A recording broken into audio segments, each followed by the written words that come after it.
President, I have the honor to speak on behalf of the 5 Nordic countries, Finland, Iceland, Norway, Sweden, and my own country, Denmark. Almost 8 decades ago, leaders from all over the world signed the UN Charter.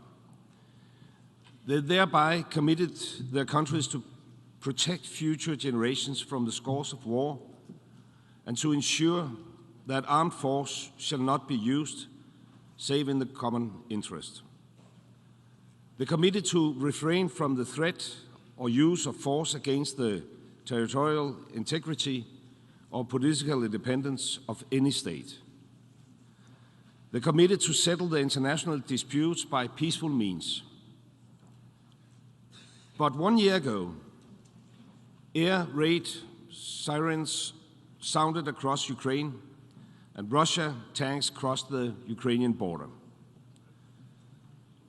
Russia chose to launch an unprovoked and brutal war of aggression on a sovereign and peaceful neighbor in blatant violation of the UN Charter. So far, many thousands have lost their lives. Millions have been displaced, and right now we see no end to the war. Instead, we see Russia waging a brutal war. We see systematic violations of international law, including international humanitarian law by Russia. Inhumane attacks on civilians, on critical infrastructure, healthcare facilities, schools, residential areas. We see sexual violence and civilians, including children, being forcibly deported out of Ukraine. And we see forced adoption of children in violation of international law. We have a joint responsibility to stand up against all violations of international law, wherever they occur. A responsibility to ensure that war crimes and other atrocities are investigated and perpetrators held to account. Today, a resolution for peace will be put before us.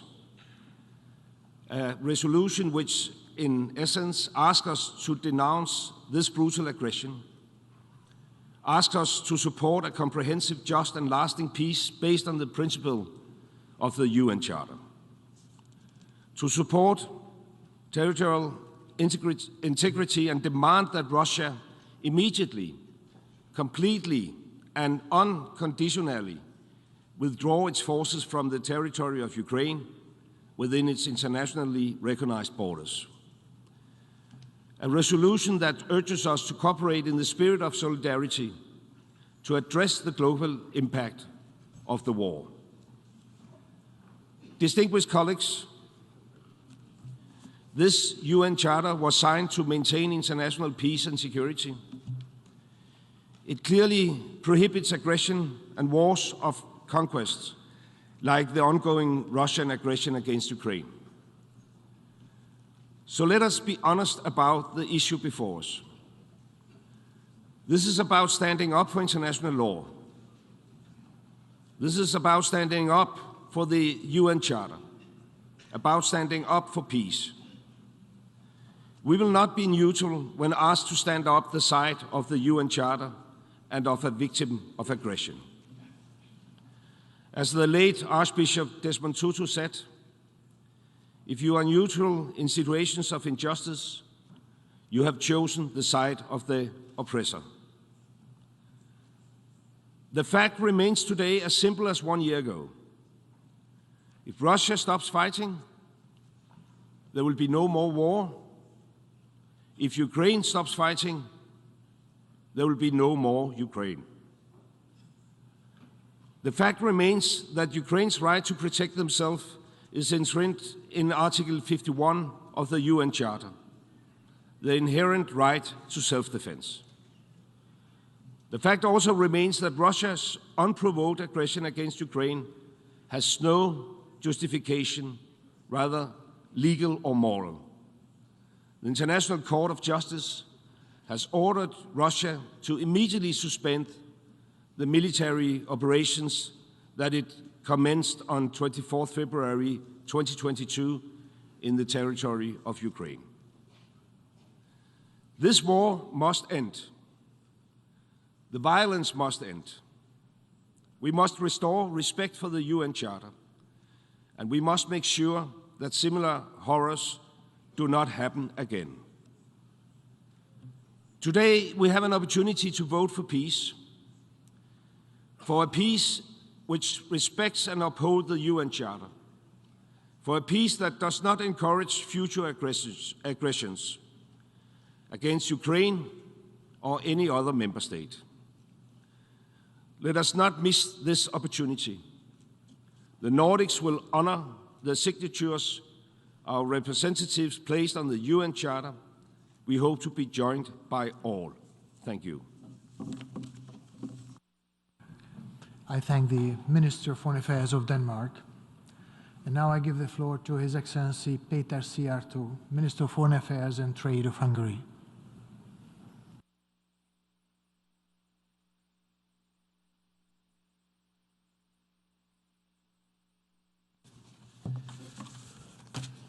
Tisztelt Elnök úr, dear Mr. President, Ministers, Excellencies, dear colleagues, I am representing proudly a country, Hungary, which is a direct neighbor to Ukraine. Being a direct neighbor to a country in war means that the impacts of the war are severe and immediate on us.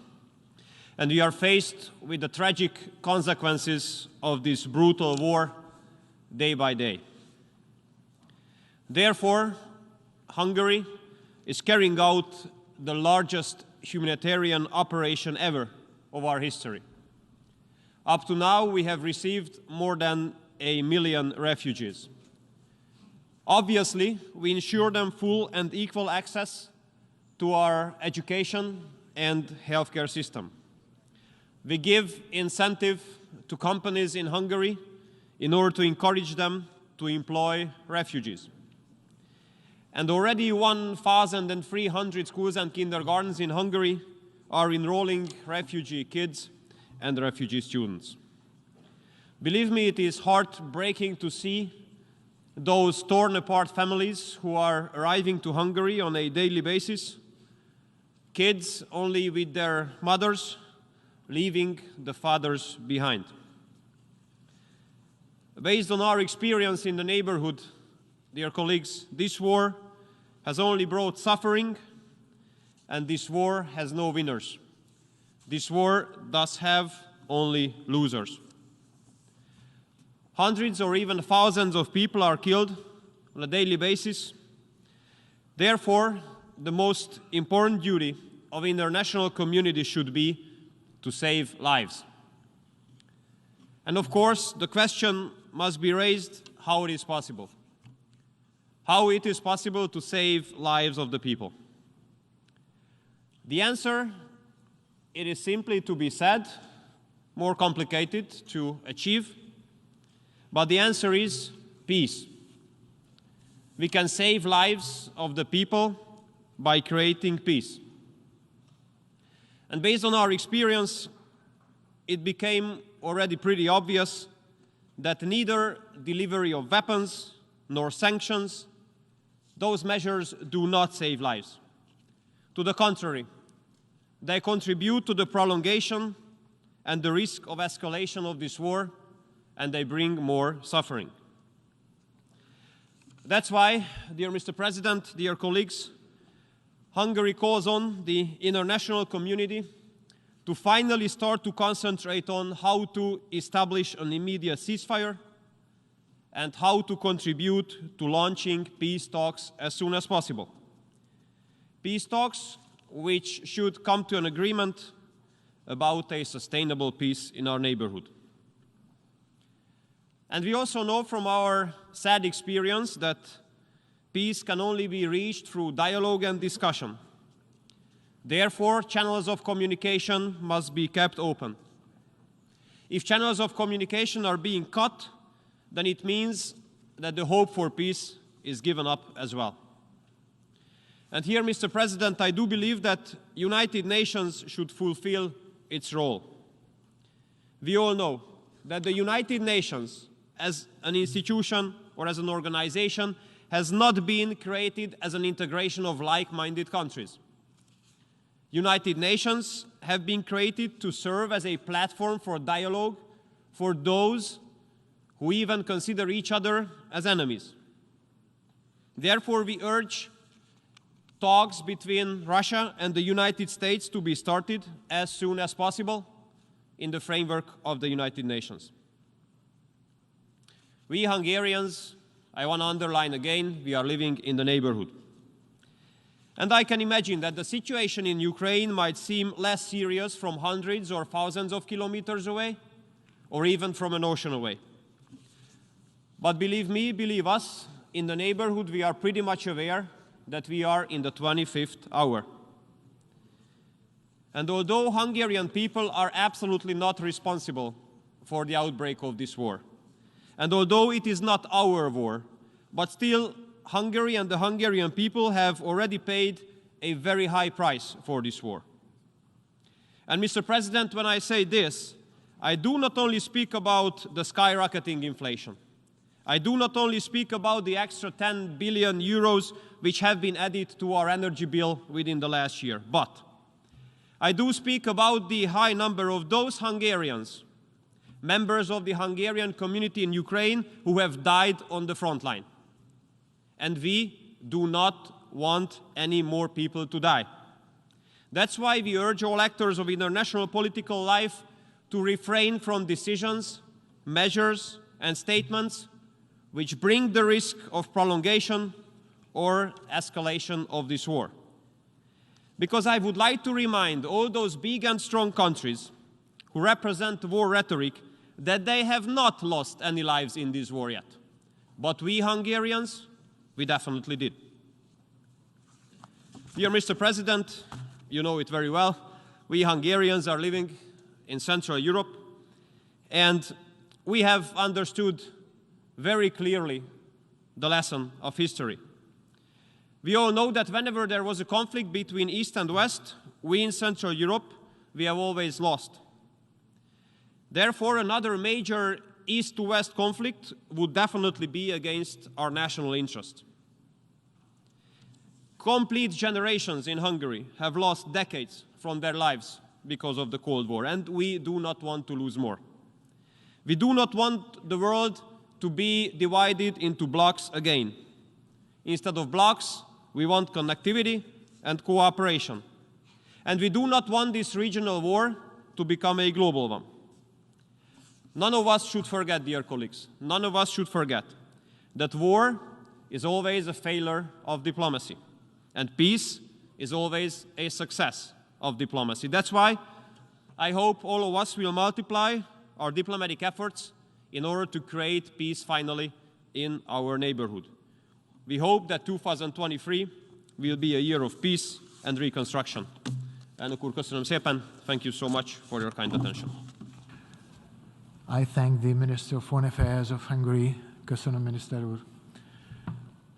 Now I give the floor to Her Excellency Olta Jacska, Minister for Europe and Foreign Affairs of Albania.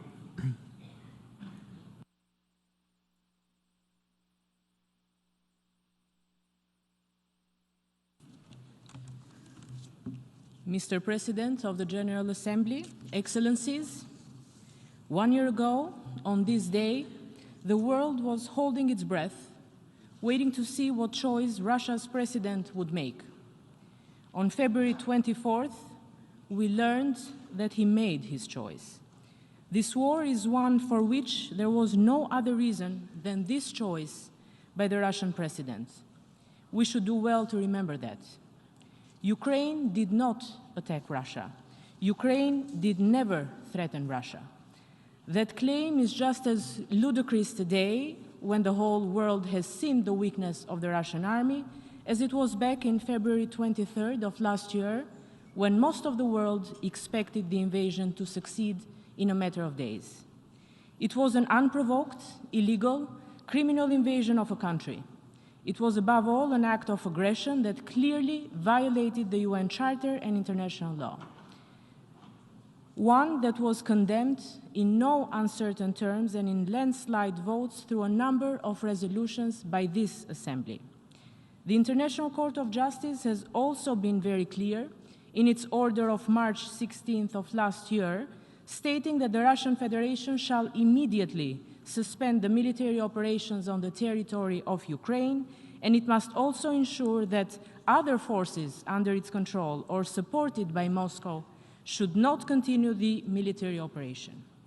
It is not just our evaluation of the military capabilities of the Russian army that has changed over the past year. The brutality of this force has become apparent to all. The war crimes it has committed in Ukraine in this past year, indiscriminate bombings of entire cities and towns, the rapes, the executions, the massive enrollment of convicts and mercenaries are perhaps the best indictment of the true nature of Russia's war. Just as the truly heroic resistance of the Ukrainian people has rendered null any arguments and excuses Russia tried to present to the world in a vain attempt to gain legitimacy for its war of choice. This war has had dramatic consequences for the entire world. But I submit to all in this Assembly that what we have seen until now is as nothing compared to what we would see if Russia is allowed to prevail in this conflict. Would anyone here, any of our countries here, be safer if the UN Charter and international law are allowed to be trampled in the manner Russia has done? I believe not.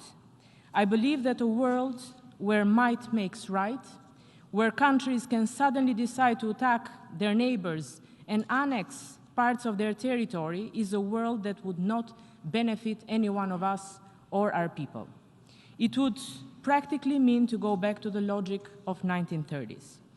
That is why Albania fully supports the resolution UN Charter principles underlying a comprehensive, just and lasting peace in Ukraine.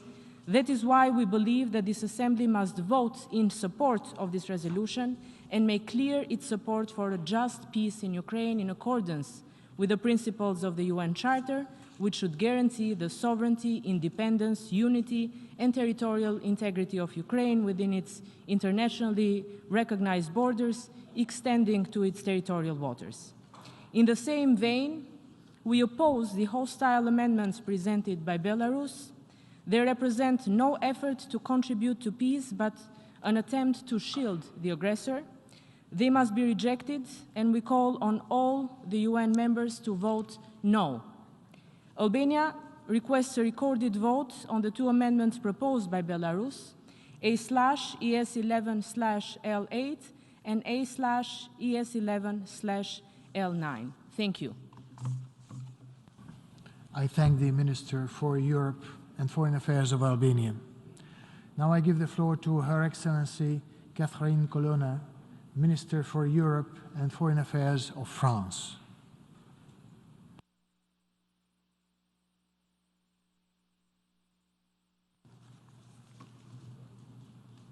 Mr. President, ministers, dear colleagues, ambassadors. It has been a year now since Russia launched its war of aggression against Ukraine without any justification and completely illegally. And for the past year, it has waged a brutal war there, a war which violates the most fundamental principles of our common charter as well as its own commitments. This has been a year of war marked by successive abuses and crimes so serious and systematic that the International Criminal Court has launched investigations into war crimes, crimes against humanity, and genocide. None of us can turn a blind eye to executions, torture, sexual violence as a weapon of war, kidnappings, and deportations of children. However, Ukraine has been resisting admirably for a year. It is resisting for its own independence, for its freedom, and for its right to build the future it has chosen. As I stand here before our Assembly, I wish to express France's absolute determination to support Ukraine so that it can not only resist, exercise its right to self-defense, a right recognized by our common charter, but also so that it can enforce its sovereignty and territorial integrity. These are also principles that unite us.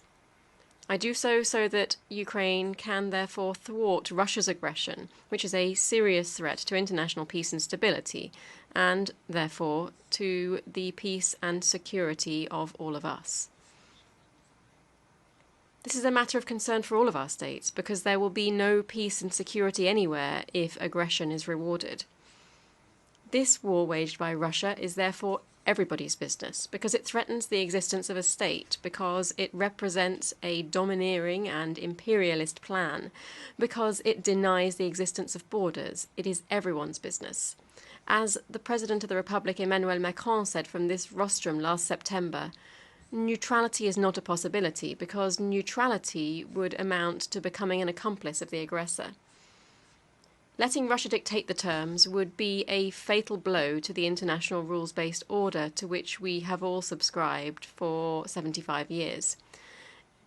It would undermine the very foundations of our collective security. Our common duty is to prevent Russian aggression from being only the first step towards a period of serious instability and systemic violence, which would spare no region of the world. And none of us would have any reason to sleep easy in a world in which a great power, which moreover possesses nuclear weapons and is a permanent Security Council member, could, at its own discretion, decide to attack its neighbours, to deprive them of their freedom. Russia is trying to convince some of you that its attempts to upset the world order and impose a strength-based order will work in their favour. This is an illusion. The facts bear this out. It was Russia and Russia alone that wanted the war. Its war poses risks to world food security, particularly in the most vulnerable countries. Similarly, it has adverse consequences for most countries of the world. No more war. No more blockades or strain on food or energy. Mr. President, for a year now, this Assembly has remained active in the face of this unacceptable situation. 5 times since February 24th last year, the Assembly has expressed its commitment to the sovereignty, independence and territorial integrity of Ukraine as the fundamental principles of the United Nations Charter. Today's vote must allow us to recall these rules and principles, without which peace and security would be nothing but empty words. The draft resolution presented to you recalls that it is only with the respect for these principles that strong and lasting peace can be built. Conversely, Russia shows no desire for peace and respects no boundaries. The only dialogue it will accept is that which subjugates the other side, in Ukraine as elsewhere. The only peace it accepts is the silence of the dead and of ruins. Russia points the finger at others only to better deceive and absolve itself of its own crimes. Nobody here wants to go to war with Russia, and certainly not Ukraine. No one threatened the security of Russia or undermines its integrity. No one has used the same nuclear rhetoric. No one but Russia wanted the tragedy unfolding before our eyes. Russia can and must stop tomorrow. The International Court of Justice demanded this on the 16th of March last year. The draft resolution that is proposed by Ukraine is the result of a transparent and universal negotiation process reflecting a clear desire to bring together a broad consensus around our common rules and principles, those of our Charter. It calls for a just and lasting peace that fully respects these principles, as our common interest demands. Faithful to its tradition and its values, France will give this text its full support.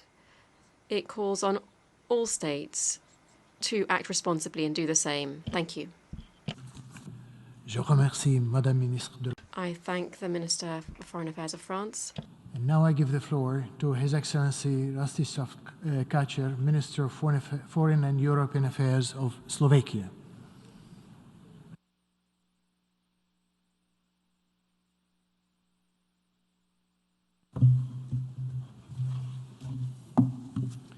Dear Mr. President, ladies and gentlemen, fellow ministers. 77 years ago, the United Nations founding fathers I'm very proud to say one of 14 was Slovak diplomat Jan Papanek, established this organization with the aim to save future generations from atrocities of war. Their vision was simple and straightforward: to build a world in which every human being lives in peace, in prosperity, while promoting friendly relations and cooperation among nations. Today, we must admit that this noble mission is facing a severe challenge.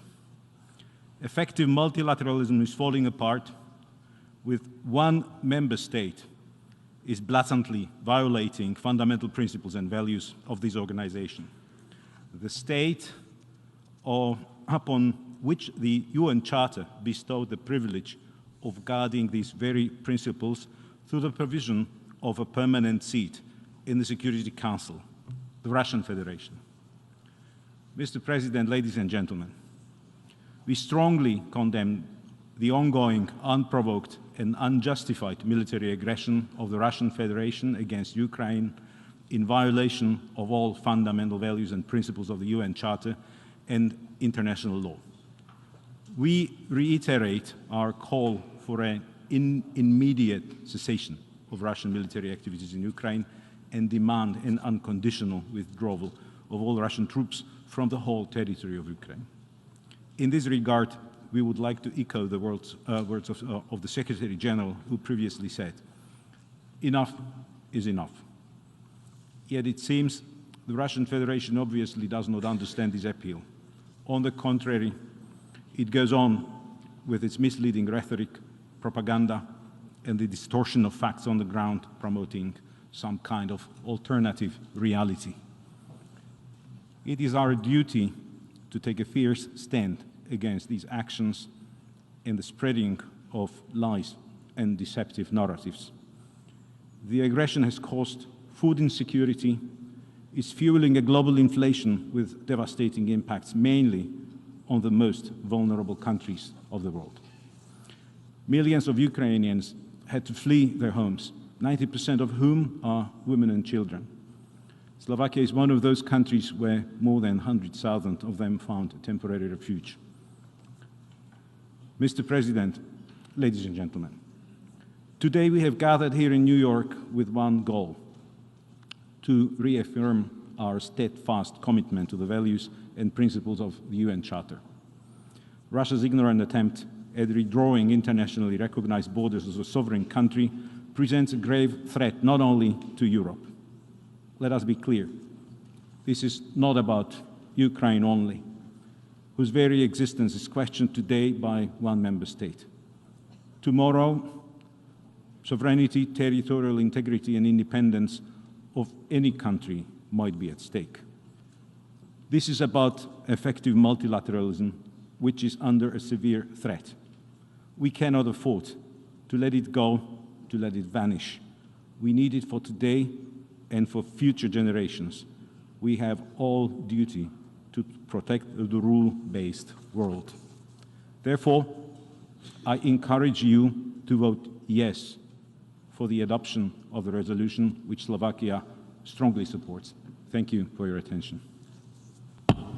I thank the Minister of Foreign and European Affairs of Slovakia. Now I give the floor to His Excellency Gordan Grlić Radman, Minister for Foreign and European Affairs of Croatia.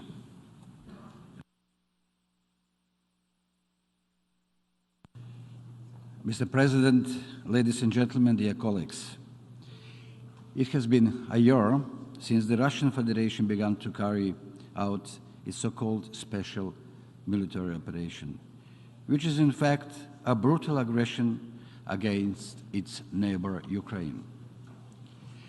We are also well reminded that this is an escalation of the aggression which started in 2014 with Russia's illegal annexation of Crimea.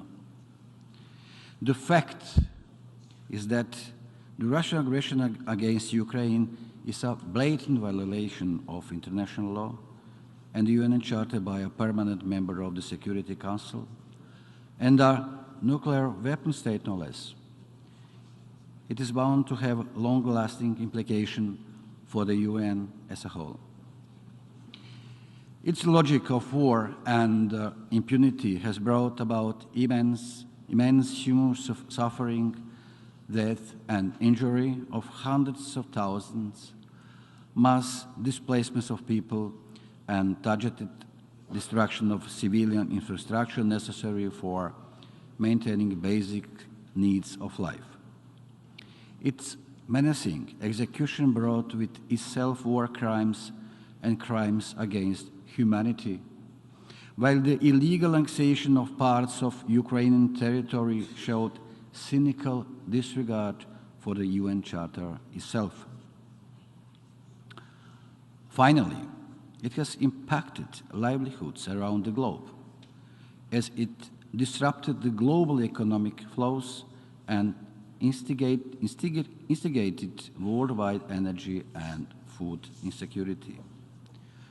Your Excellencies, the unprovoked and unjustified aggression against Ukraine has challenged the very principles of the global security architecture and eroded the rules-based international order, with profound consequences for years to come.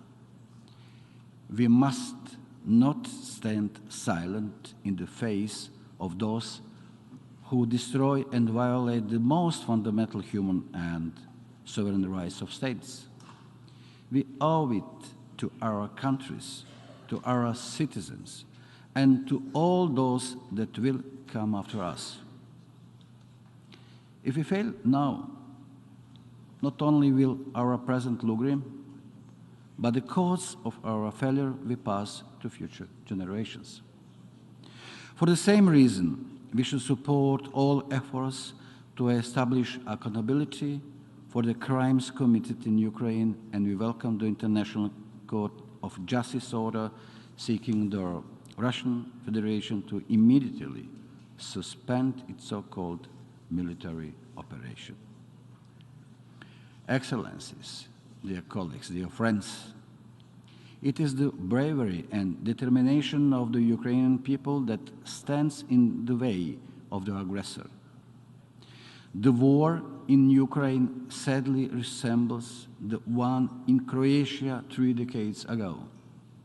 We, in Croatia, unfortunately know too well how this feels. Propaganda on the purported need for denazification and protection of a minority, followed by a self-declared republic on Croatia's soil, invasion and aggression. However, our fight for liberty took for long years. Let us not make Ukraine wait that long for freedom. We stand with Ukraine and its people. We will continue to support them in their right to defend themselves and to defend the UN Charter as well. The global community also stands with Ukraine, as evidenced by the continuing support of the vast majority of UN member states for General Assembly resolutions calling for an end of the Russian aggression. By standing with Ukraine, we are standing in defense of the pillars of our system and demonstrating our resolve to protect the UN Charter. The resolution we are debating today is a further demonstration of that resolve. Croatia stands firm in supporting the territorial integrity, independence, and sovereignty of Ukraine within its internationally recognized borders, knowing that a comprehensive, just, and lasting peace can only be founded upon these very principles. I thank you. I thank the Minister for Foreign and European Affairs of Croatia. Now I give the floor to His Excellency Zbigniew Rau, Minister for Foreign Affairs of Poland.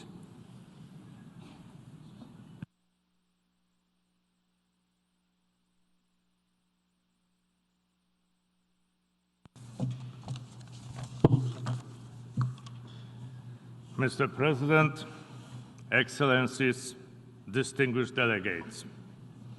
A year has passed since the Russian invasion against Ukraine started. It has been a year of immense suffering, death, and destruction. Today, we gather here to call for peace.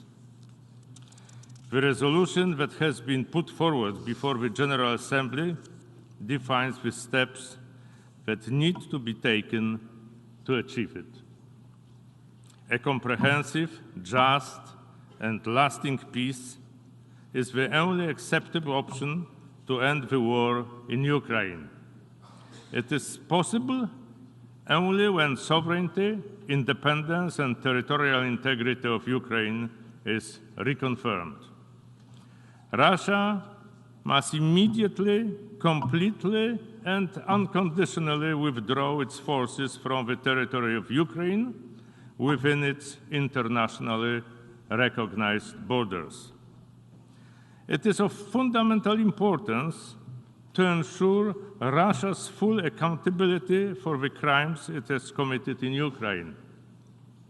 Poland supports international initiative towards that end and towards redressing in an adequate form all wrongs inflicted by Russia in this war. Today, in light of Russia's total disregard for international law and the UN principles, we must reconfirm our commitment to the basic rules of international order. Mr. President, Russia continues its brutal aggression, attacking Ukraine's civilian population and non-military infrastructure, committing war crimes and atrocities, including the killing of women and children, torture, sexual violence, and forcible deportations. Standing up against Russia, Ukrainians made history themselves. They stood up to tyrannical force with courage and resilience.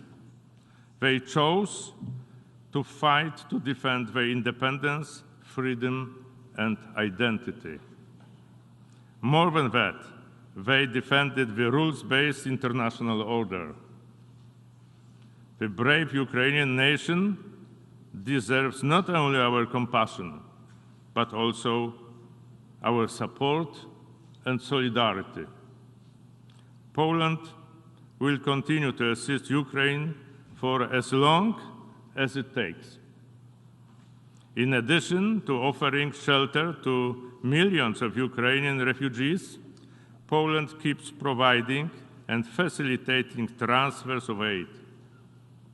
We are the main support gateway for Ukraine, and we are going to continue this role as long as it is needed.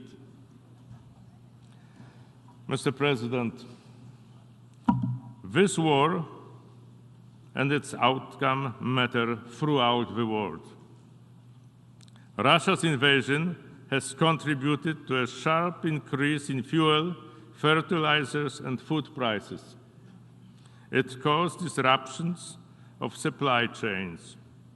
The resulting crisis is especially harsh on those most vulnerable.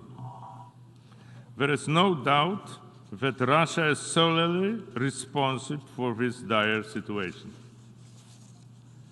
For Russia, this war is about its imperial desires and ambitions. For Ukraine, it is about defending its inalienable right to sovereignty and territorial integrity. For all of us gathered here, this war is about the most fundamental UN principles. Let us reaffirm their significance and our commitment to them. Let us not render them irrelevant. It is simply our duty to support a comprehensive, just, and lasting peace in Ukraine in line with the UN Charter. Thank you. I thank the Minister for Foreign Affairs of Poland. Now I give the floor to His Excellency Yoshimasa Hayashi, Minister for Foreign Affairs of Japan.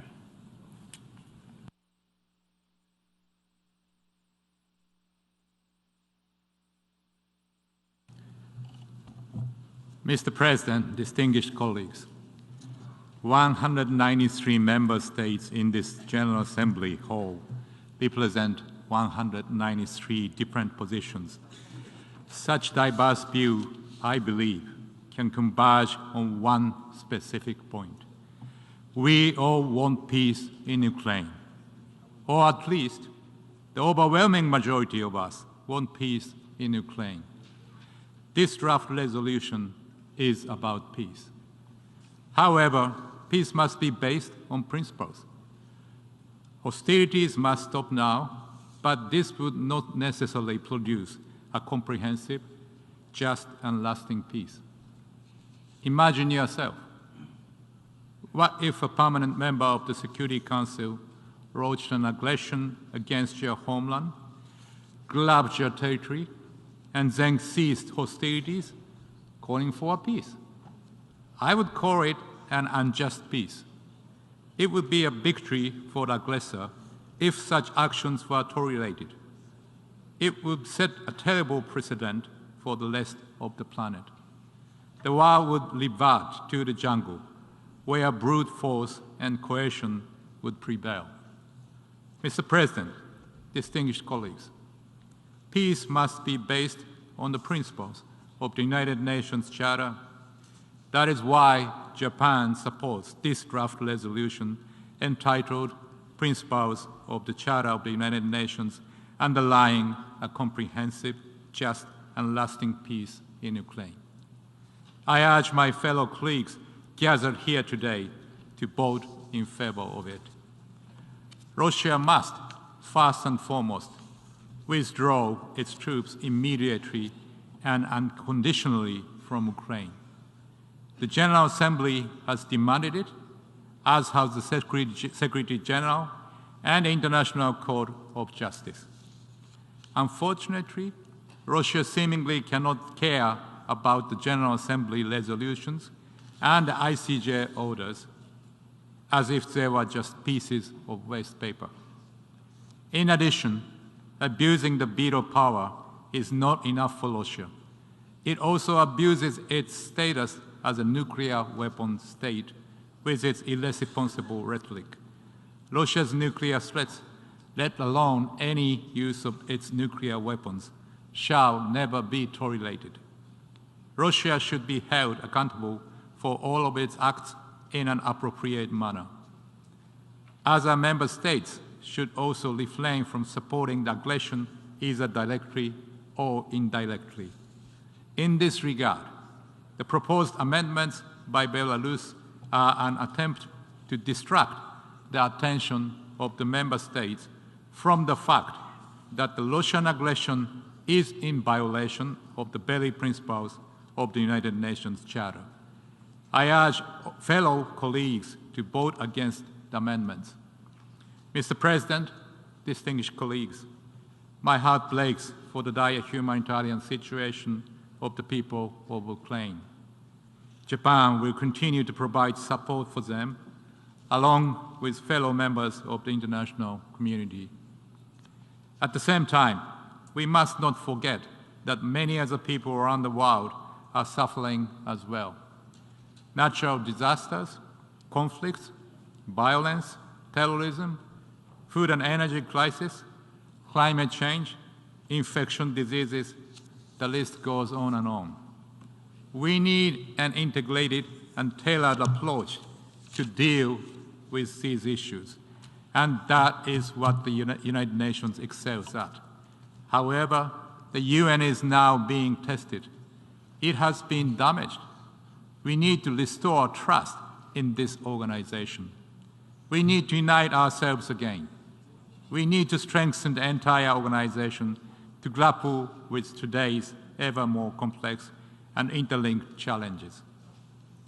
This will entail not only reform of the Security Council, but also enhanced roles for the General Assembly, the Secretary-General, the Economic and Social Council, the Peace Building Commission, and other bodies of the United Nations. Mr. President, distinguished colleagues, next year we should not meet here to mark the second anniversary of this senseless war of aggression. Instead, we should work towards peace guided by the rule of law. Let us meet here for the 2024 Summit of the Future and make it a summit of peace. Let us mark 2024 as a year of a strengthened United Nations. I thank you. I thank the Minister of Foreign Affairs of Japan. Now I give the floor to Her Excellency Hajj Al Habib, Minister for Foreign Affairs, European Affairs and Foreign Trade, and the Federal Cultural Institutions of Belgium.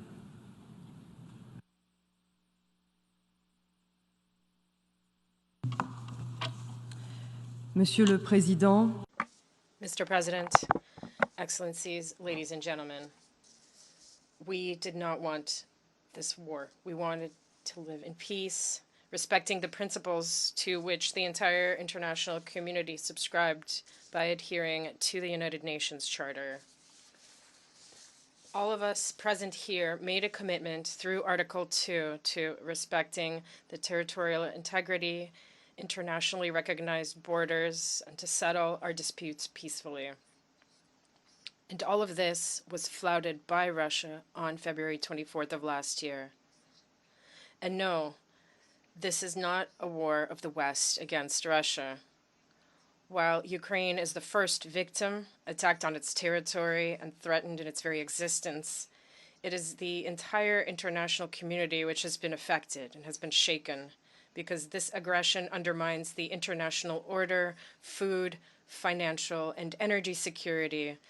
It sows doubt, increases nuclear risk, and impacts the environment. 1 year after the Russian aggression in Ukraine, the world stands impoverished and global security is threatened. But we are present. Many of us have traveled all the way to New York to call for a just and lasting peace. And we wholeheartedly hope that this resolution will bring us even closer together tomorrow, because we do not want an uncertain world where insecurity, danger, and threats become the norm, because we want to have confidence in the future, because together we are capable of the best, even in difficult circumstances. Thanks to the efforts of UN agencies and the Secretary-General, the Black Sea Green Initiative has enabled vital food supplies to be delivered to countries indirectly affected by this conflict. We have not forgotten them, just as we have not forgotten the crises on other continents, some of which have worsened following Russian aggression in Ukraine. The misinformation, the alternative truths, the false equivalencies, and biased reasoning that our Russian colleagues have been spreading for almost a year now are not backed up by the hard facts, the cruel realities that we are facing, such as kidnappings, displacement, or deportations. Justice will find the right words to describe the suffering of thousands of Ukrainian children. Bucha, Irpin, Mariupol, these cities have been forever marked by horror. Over the past year, we have witnessed Russia's relentless violations of international humanitarian and human rights law. These crimes cannot go unpunished. Belgium reiterates its support for the investigations carried out by the prosecutor of the International Criminal Court. We strongly advocate for a world where norms and the rule of law prevail over the principle of might makes right. It is in this spirit that we must define the principles of a comprehensive, just, and lasting peace. Belgium fully supports the draft resolution submitted to us, which was drafted in an inclusive and transparent manner. It is a moment of truth that is bringing us together today to tell the truth.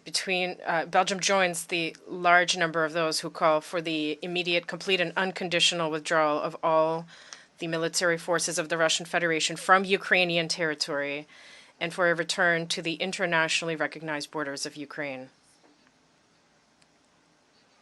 Going forward and until peace is attained, Belgium will support Ukraine for as long as necessary to preserve the full meaning of the concept of collective security, which is at the heart of the United Nations Charter and at the heart of peace. Thank you.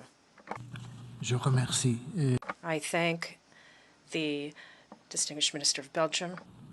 Now I give the floor to His Excellency Jan Lipavsky, Minister for Foreign Affairs of Czechia.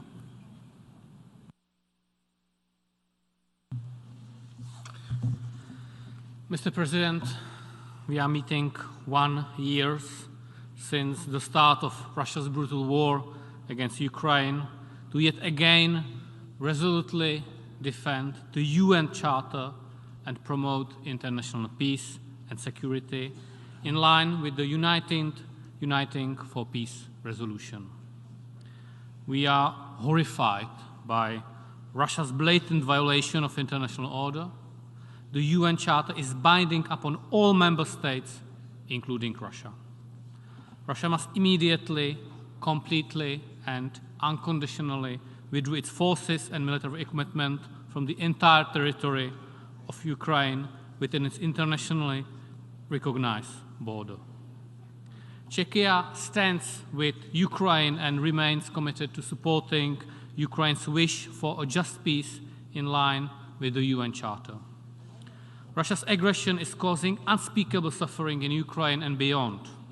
It has sent a shockwave into the world food and commodity markets and is threatening to drive 50 million people on the edge of famine across Africa and other continents.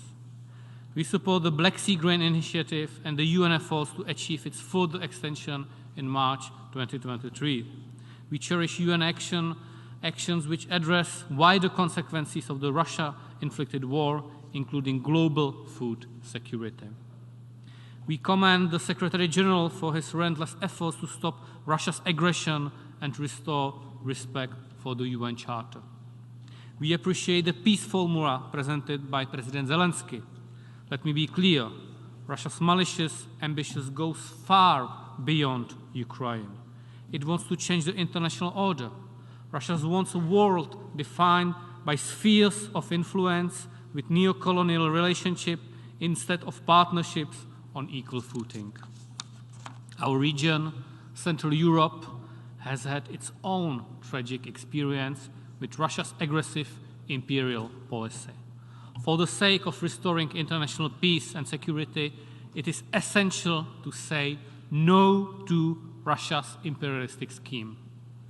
All of us should be aware that any country can be the next Russia's victim.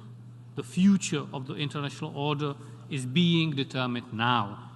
Ukraine is not only defending itself and its principle and its people, it is also defending the fundamental principles of the UN Charter. Efforts to legitimize the use of force for achieving geopolitical goals and normalize practices such as food supplies blackmail or nuclear sub-rattling must be decisively rejected. Russia's massive airstrikes, deliberately conducted in densely populated areas, are destroying civilian infrastructure and innocent lives. The findings of the UN Commission of Inquiry are shocking, documenting sexual violence and torture used as Russia's tactics of war. We are gravely concerned about the continued attacks of the Russian armed forces around Ukraine nuclear sites and the illegal seizure of Zaporizhzhia nuclear power plant. Full accountability for war crimes and all other crimes in connection with Russia's war must be ensured, including accountability for the crime of aggression.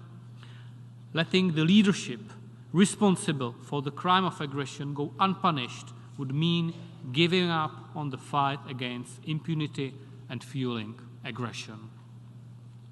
I'm a strong proponent of creating a special tribunal for the crime of aggression against Ukraine, even though it is a complex task.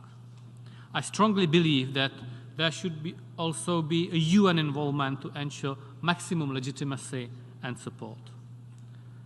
The humanitarian toll of the war is heartbreaking. Russia's barbaric full-scale war brings back horrors of the Second World War. Entire towns and villages have been damaged and destroyed. Critical civilian infrastructure deliberately destroyed.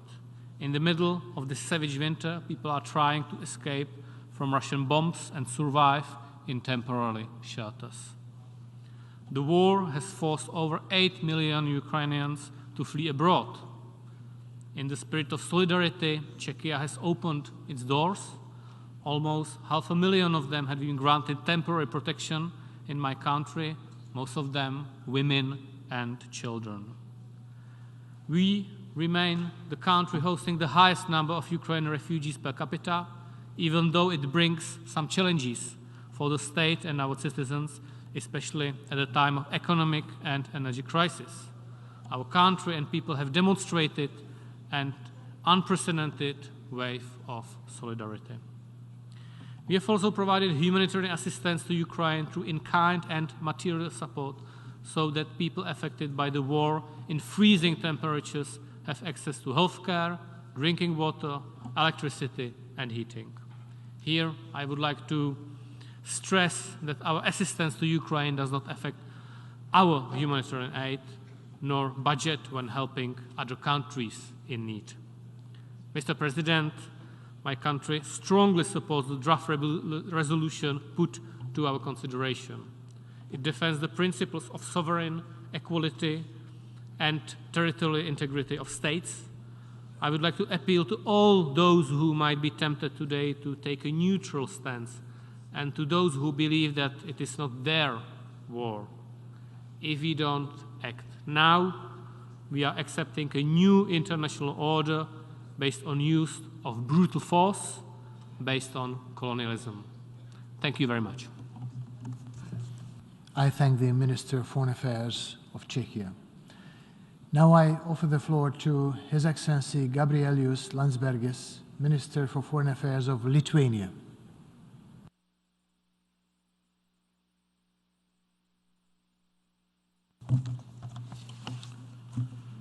Mr. Secretary-General of the United Nations, Mr. President of the General Assembly, ministers, ambassadors, ladies and gentlemen. 1 year ago, at the dawn of 24th February, Russia, aided by its accomplice Belarus, started its unprovoked, unjustified, illegal and bloody invasion against its peaceful and democratic neighbor, Ukraine. This was not the start of the war, which Russia wages since 2014 when it illegally occupied Crimea and parts of eastern Ukraine. Neither was it the first time Russia attacked its neighbors. The crime of aggression was immediately followed by war crimes, crimes against humanity, and other large-scale systemic violations of international law that have caused a humanitarian and human rights catastrophe with far-reaching consequences across the globe. The global food security crisis, multiple crises in nuclear security and safety, energy, finance, environment, as well as a direct threat to the preservation of cultural heritage are all direct outcomes of Russia's aggression. We are appalled by the harrowing evidence of atrocities amounting to genocide committed by the Russian armed forces and Kremlin-backed mercenaries. Wide-scale destruction of cities and critical infrastructure, mass civilian casualties, forcible transfers of Ukrainians to Russia, abductions, and illegal adoption of Ukrainian children, abuse of prisoners of war, torture, sexual violence, all bear witness to the moral abyss into which the aggressor has fallen. These brutal atrocities are a clear expression of Russia's total disregard for the core UN Charter principles of sovereignty, territorial integrity, international human rights, and international humanitarian law. Over the past year, Ukraine and its people have shown remarkable courage and resilience in defending not just their own country, but the whole rules-based international order. We applaud Ukraine's heroic defensive effort that succeeded in stopping the advancement of invading forces and destroying the myth of Russia's military invincibility. The United Nations has demonstrated significant solidarity as the overwhelming majority of its membership condemned Russia's aggression as a blatant violation of the UN Charter, and in resolution after resolution demanded for its unconditional withdrawal. This assembly also stripped Russia of its seat on the UN Human Rights Council, declared state annexation referendums illegal, and took important first steps towards the international mechanism for Russia's reparations to Ukraine. The efforts of the UN Secretary-General were instrumental in sending much-needed Ukrainian grain to those in need, and UN established independent International Commission of Inquiry now investigates Russia's war crimes in Ukraine. The international community also came up with much-needed aid.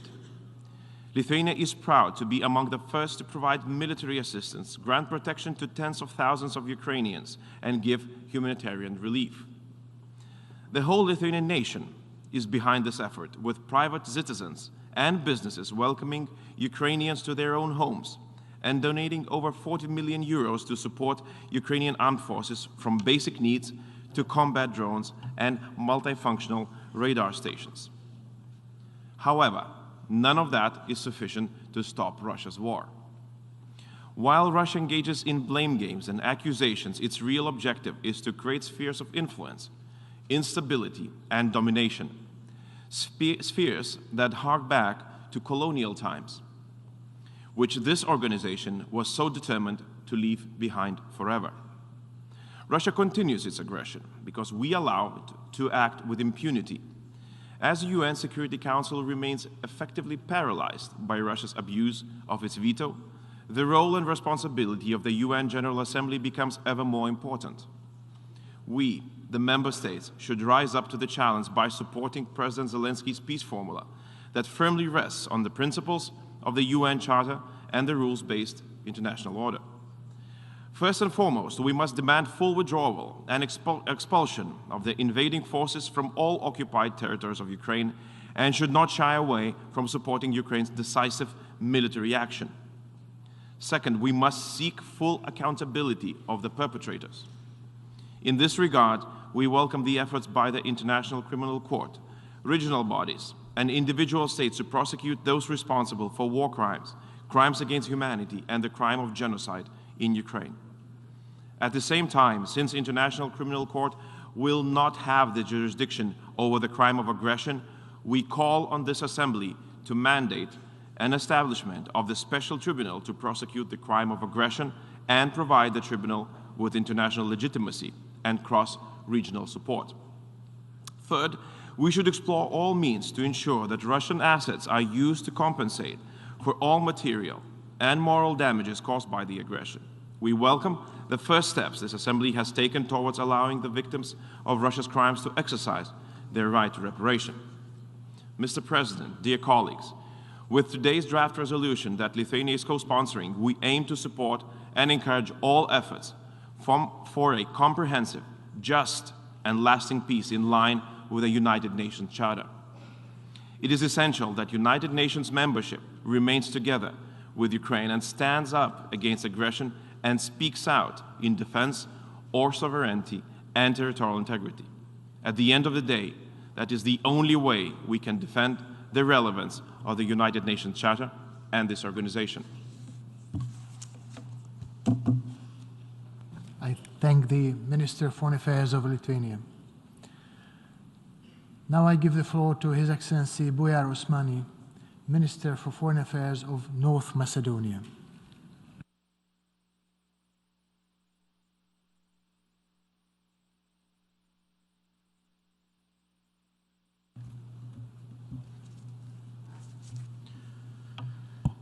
Mr. President, esteemed Excellencies, ladies and gentlemen, precisely 1 year ago, the unthinkable happened. War of aggression in Europe in the 21st century, after decades of carefully and skillfully crafted international order based on rules and principles. This very organization was created, and I quote, to save succeeding generations from the scourge of war, unquote.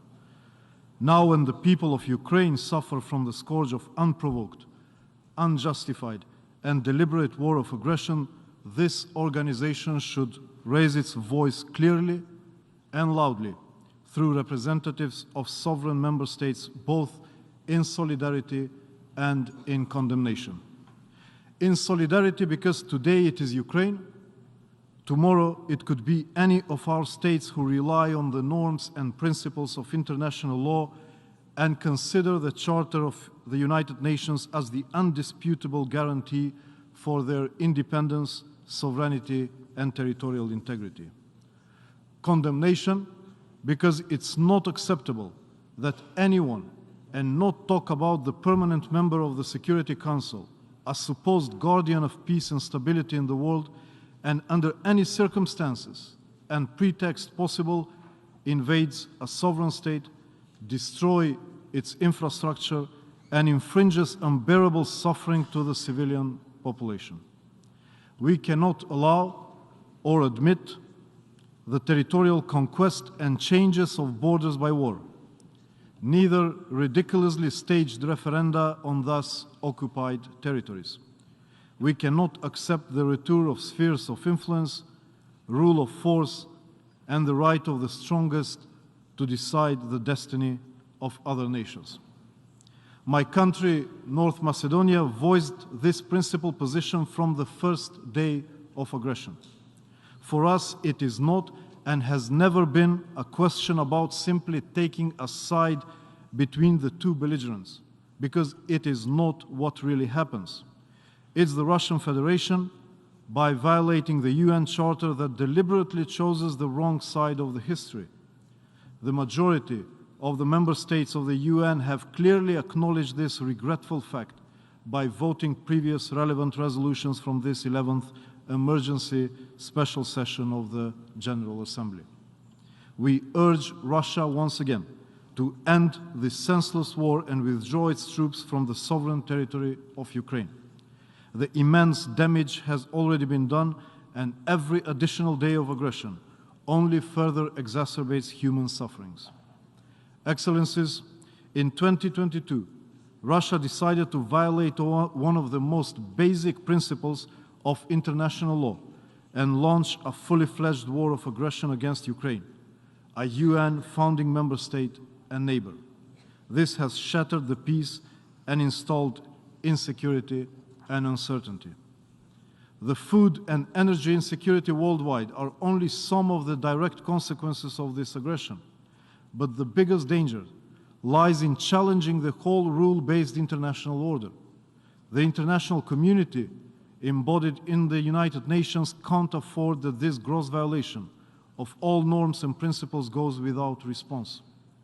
Justice and accountability are needed for the sake of the victims in the first place, but they are also prerequisites for avoiding further aggressions and unprovoked use of force in international relations.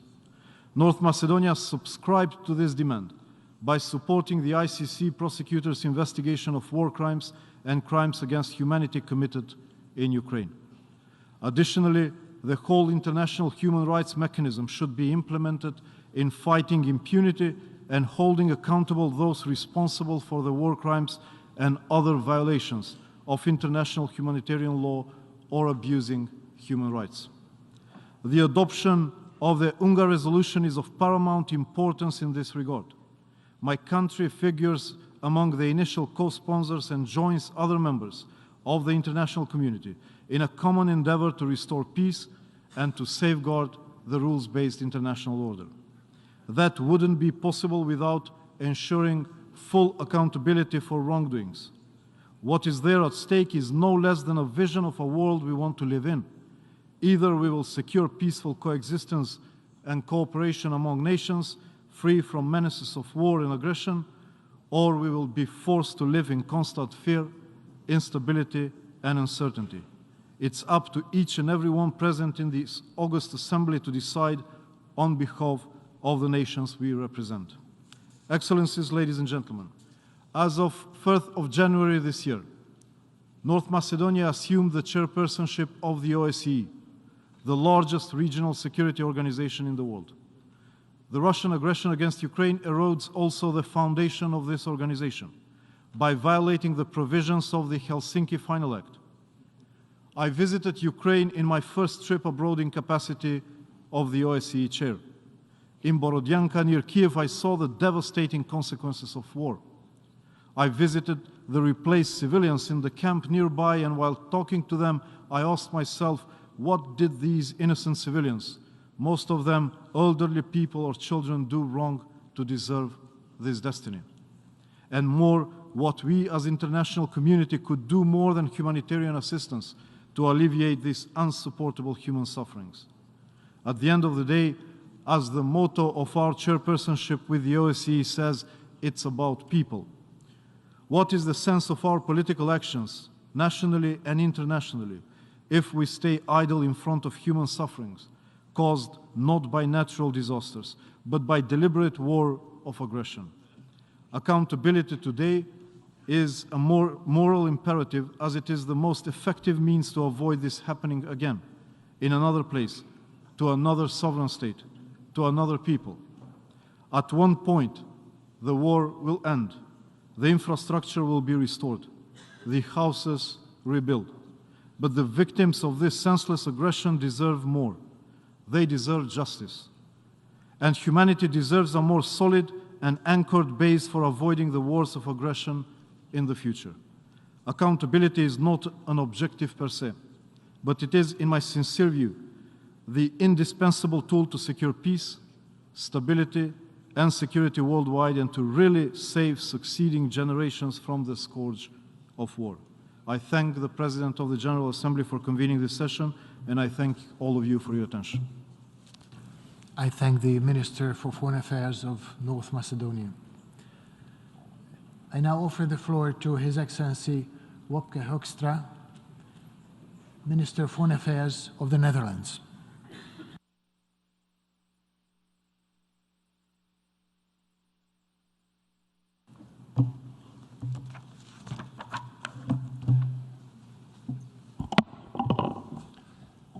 Mr. President, ladies and gentlemen, tomorrow we mark a sad one-year anniversary. The anniversary of Russia's illegal invasion of Ukraine, a war for which Russia and Russia alone is responsible. Over the past year, we have witnessed how Russia's aggression is slowly destroying Ukraine, how innocent men, women and children are being killed, how schools, hospitals, and entire neighborhoods are being wiped out, and how the Ukrainian people are enduring murder, rape, torture, and abduction. But make no mistake, this war is not only an attack on Ukraine, it is an attack on the principle of sovereignty. It is an attack on the UN Charter. The UN Charter all of us have signed. An attack on our security, our economies, and on the SDGs that were already in jeopardy. It is an attack on all we stand for, despite all of our differences. And if we turn a blind eye to Russia's aggression, if we allow it to trample the UN Charter, if might becomes right, then I can only see more hardship, more instability, and more suffering ahead of us. Ladies and gentlemen, the only way forward is to commit to the agreement we have made. By making sure that Ukraine survives as a state within its internationally recognized borders, and by working for a real, just, and lasting peace for Ukraine. That is our common responsibility. And that is why the Netherlands is doing all it can to support Ukraine. And we will do everything. We will do everything in our power to ensure that Russia is held to account and that justice will be done. We're taking a leading role in this for the very reason that all of us here should not accept a world where brute force prevails over justice. And that is why we strongly support the Ukrainian Prosecutor General and International Criminal Court. That is why we will be sending 2 more forensic investigation teams in 2023.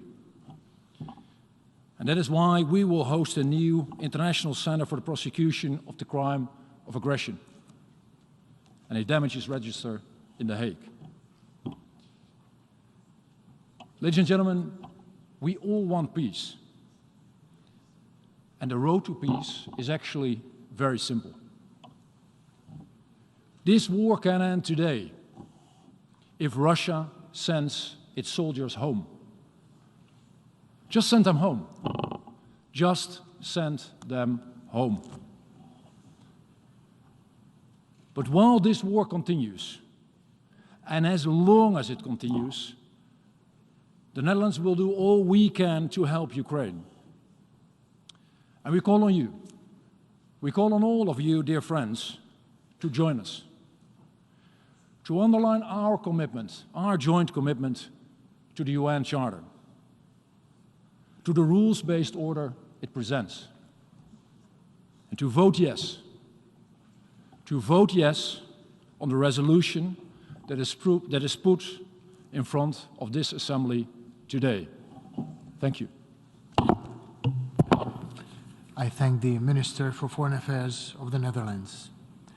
Now I give the floor to His Excellency Edgars Rinkēvičs, Minister for Foreign Affairs of Latvia.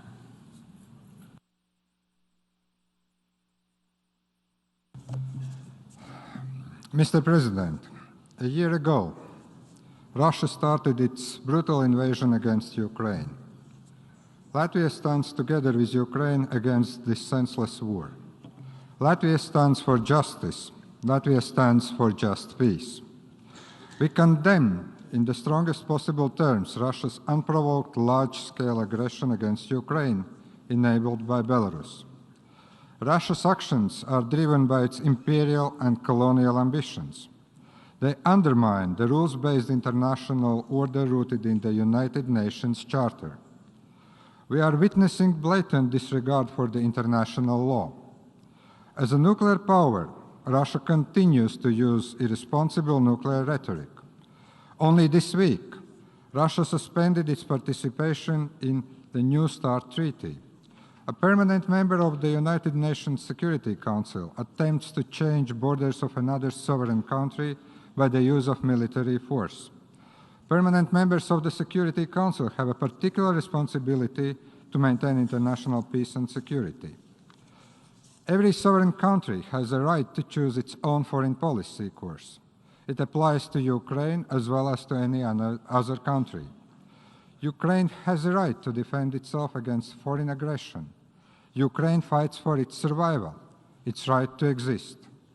The sole responsibility for the war lays on Russia. Russia started this war, and Russia alone can and must end it immediately. Я обращаюсь к народу России. I address the people of Russia. Ukraine did not attack you. NATO did not attack you. It is your own government that attacked Ukraine. It is your soldiers that are killing peaceful civilians in Ukraine. You can stop this war, and you must do so. Russia must leave Ukraine. Latvia strongly condemns deliberate attacks by Russia against civilian and critical infrastructure in Ukraine. Residential areas, schools, kindergartens, hospitals, and critical energy infrastructure are destroyed by Russian bombings. Innocent civilians, including children, are killed. More than 17 million people have been forced to leave their homes or flee their country. The international community must continue to provide all necessary support to Ukraine, including military and humanitarian. Latvia's assistance to Ukraine has significantly exceeded 1% of our GDP. The provided support will set the pace for further reconstruction process in Ukraine. Latvia has engaged in the reconstruction of Chernihiv region. Horrific crimes in Ukraine remind of the bitter experience of Latvian people during the Soviet occupation. We condemn the illegal deportation of Ukrainian civilians to Russia and forced illegal adoption of Ukrainian children. We condemn the forced passportization and conscription to the Russian armed forces of the Ukrainian citizens. Russia must stop violating international humanitarian law and human rights. Crimes committed by Russia cannot and will not go unpunished. We commend efforts of the International Criminal Court to investigate atrocity crimes and to serve justice for victims.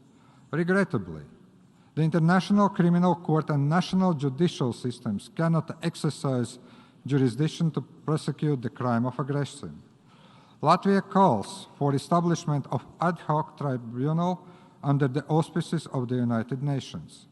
This will grant the tribunal strong international legitimacy and provide a basis for applying exceptions from the personal immunities. Those in Russian leadership responsible for crimes must be held accountable. Mr. President, Russian propaganda seeks to justify its legal invasion and to deny its crimes. It tries to shift the blame for global consequences of this war. We must resist such disinformation with truth and facts. Those Russian individuals and groups engaged in propaganda in support of Russia's aggression against Ukraine must be held accountable. To counter disinformation, Latvia will continue to support independent media. Russia's war against Ukraine has caused serious long-term geopolitical, economic, and humanitarian consequences far beyond Europe. Food and energy are instruments in Russia's warfare affecting people globally. It is Russia's war against Ukraine that has caused shortage of food supplies and the rise of energy prices, not the sanctions. We commend the Black Sea Grain Initiative, which must be continued. We support the work of the World Food Programme. Last year, the Latvian government decided to unblock the Russia's fertilizers in Latvian ports. Fertilizers are to be donated to countries of the Global South to improve food security worldwide. Mr. President, we welcome President Zelensky's 10-point peace formula and strongly support his vision for peace that rests on the principles of the United Nations Charter. Russia must withdraw its forces from the entire territory of Ukraine. I call on all members of the United Nations to support the principles of sovereignty and territorial integrity. I urge member states to vote in favor of the resolution for just and lasting peace in Ukraine. May this year mark a victory over tyranny, cruelty, and sufferings. Thank you very much. I thank the Minister for Foreign Affairs of Latvia. Now I give the floor to His Excellency Ignacio Cassis, Head of the Federal Department of Foreign Affairs of Switzerland.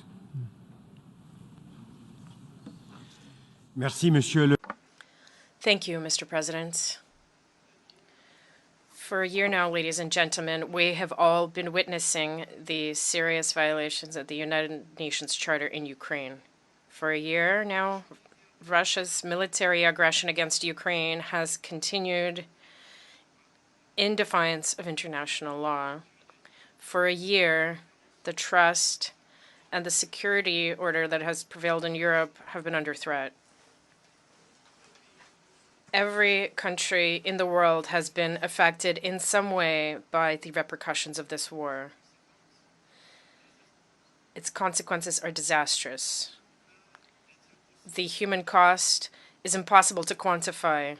In addition to the thousands of dead, wounded, and missing on the ground, more than 8 million people have had to flee their homes. 8 million. This represents the entire population of my country, Switzerland. Last year, I saw with my own eyes the destruction and suffering in and around Kyiv. All of us here now have the names and the inhuman images of Bucha, Kramatorsk, Mariupol, Kharkov, and Kherson in our minds. These horrors are taking place as we are about to commemorate the 75 years of the Geneva Conventions next year.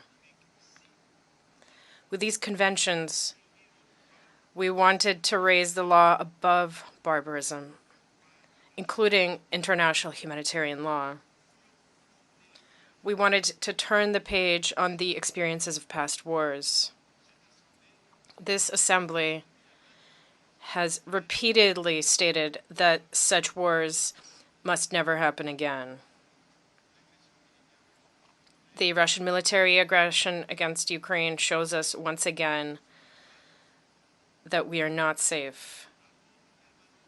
A permanent member of the Security Council has decided to attack its neighbor, an independent and sovereign nation. But let us not give up.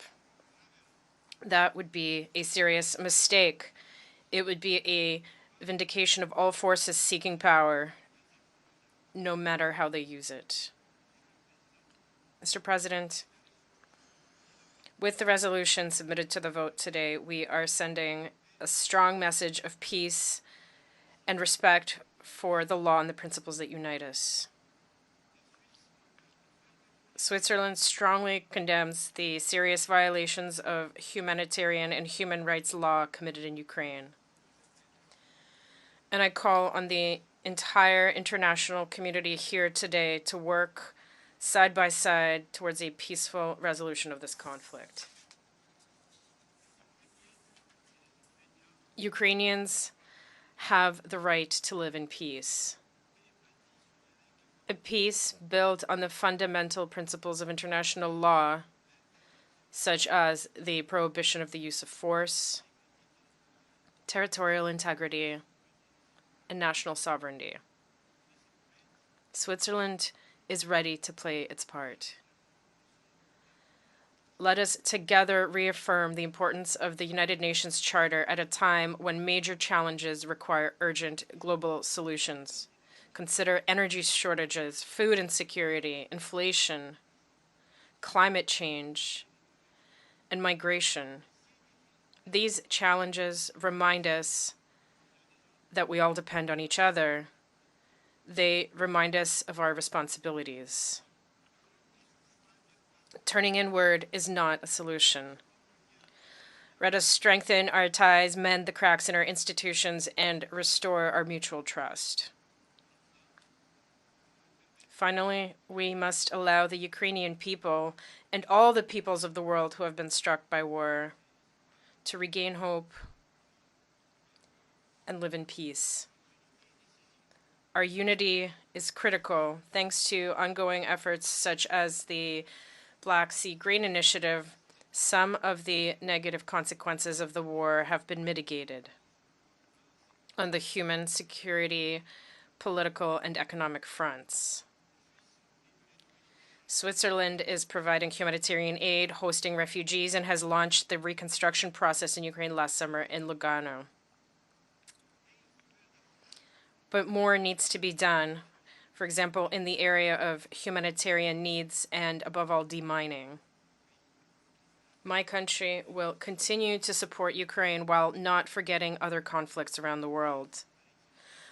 On Monday, for instance, I will be hosting a pledging conference for Yemen in Geneva with my Swedish counterpart.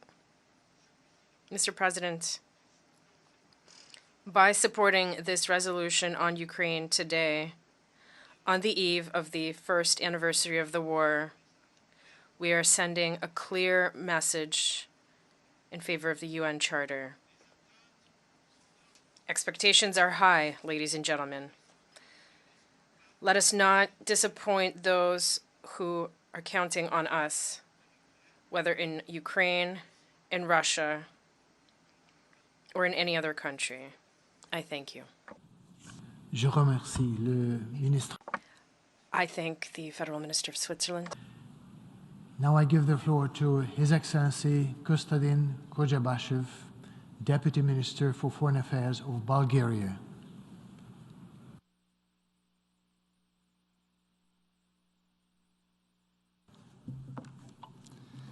Mr. President of the General Assembly, Mr. Secretary-General, Excellencies, ladies and gentlemen.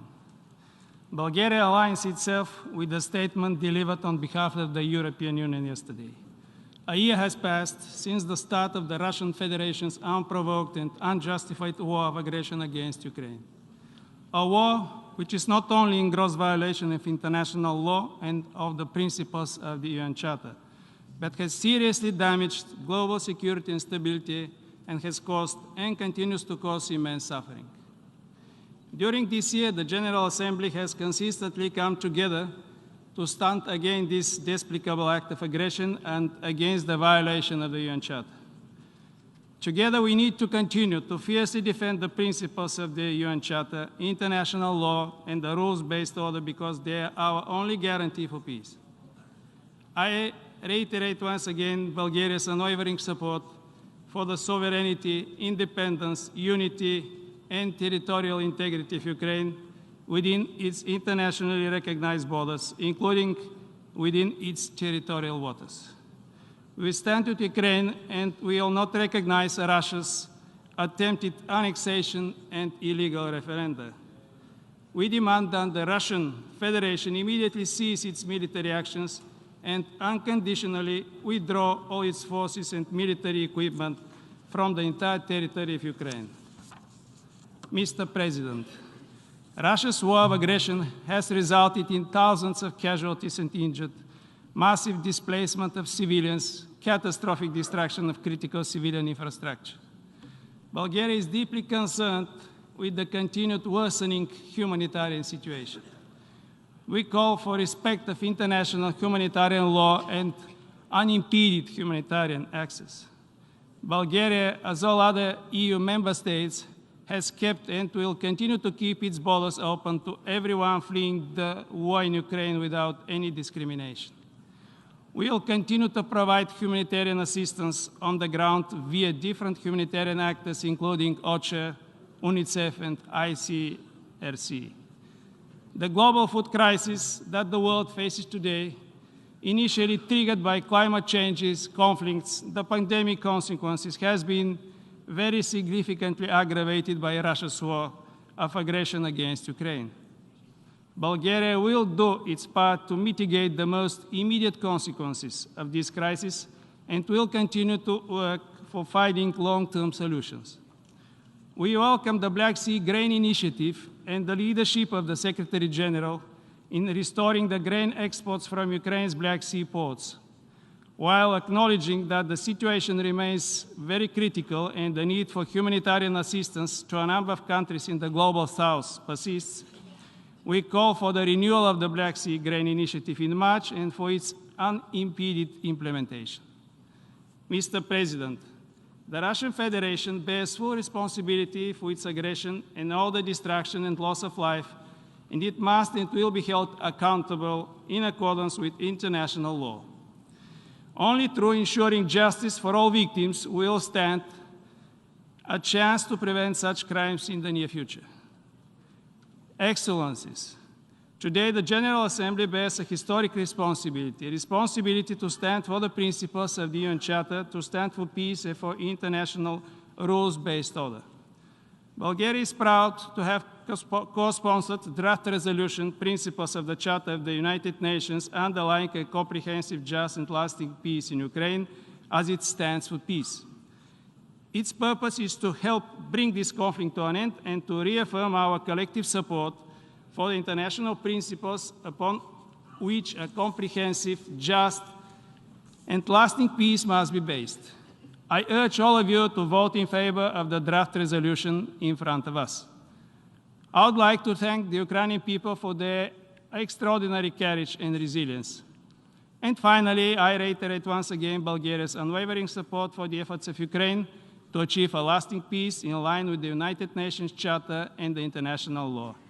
Thank you for your attention.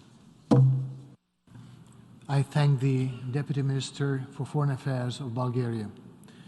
And now I give the floor to His Excellency Peter Burke, Minister of State for European Affairs and Defense of Ireland.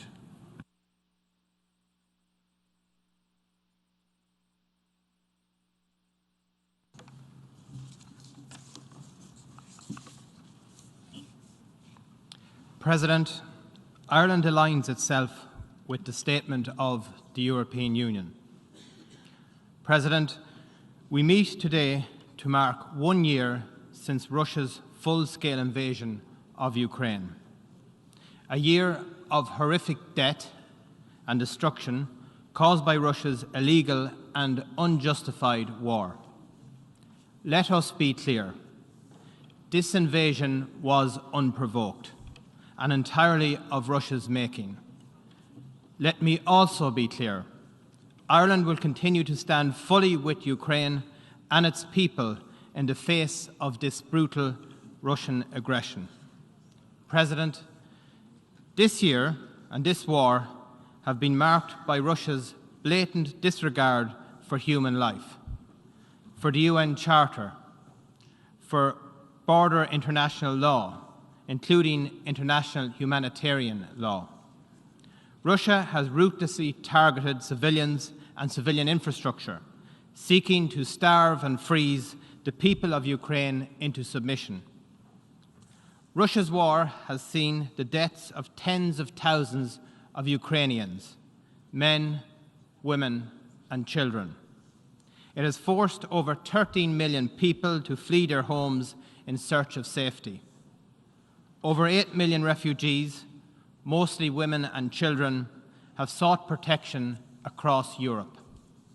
Over 5 million people have been displaced within Ukraine. Millions more have been forcibly deported to Russia and held in contravention of international law. Yet, despite all of this, Ukraine remains steadfast in its resistance and the defense of its democratic principles.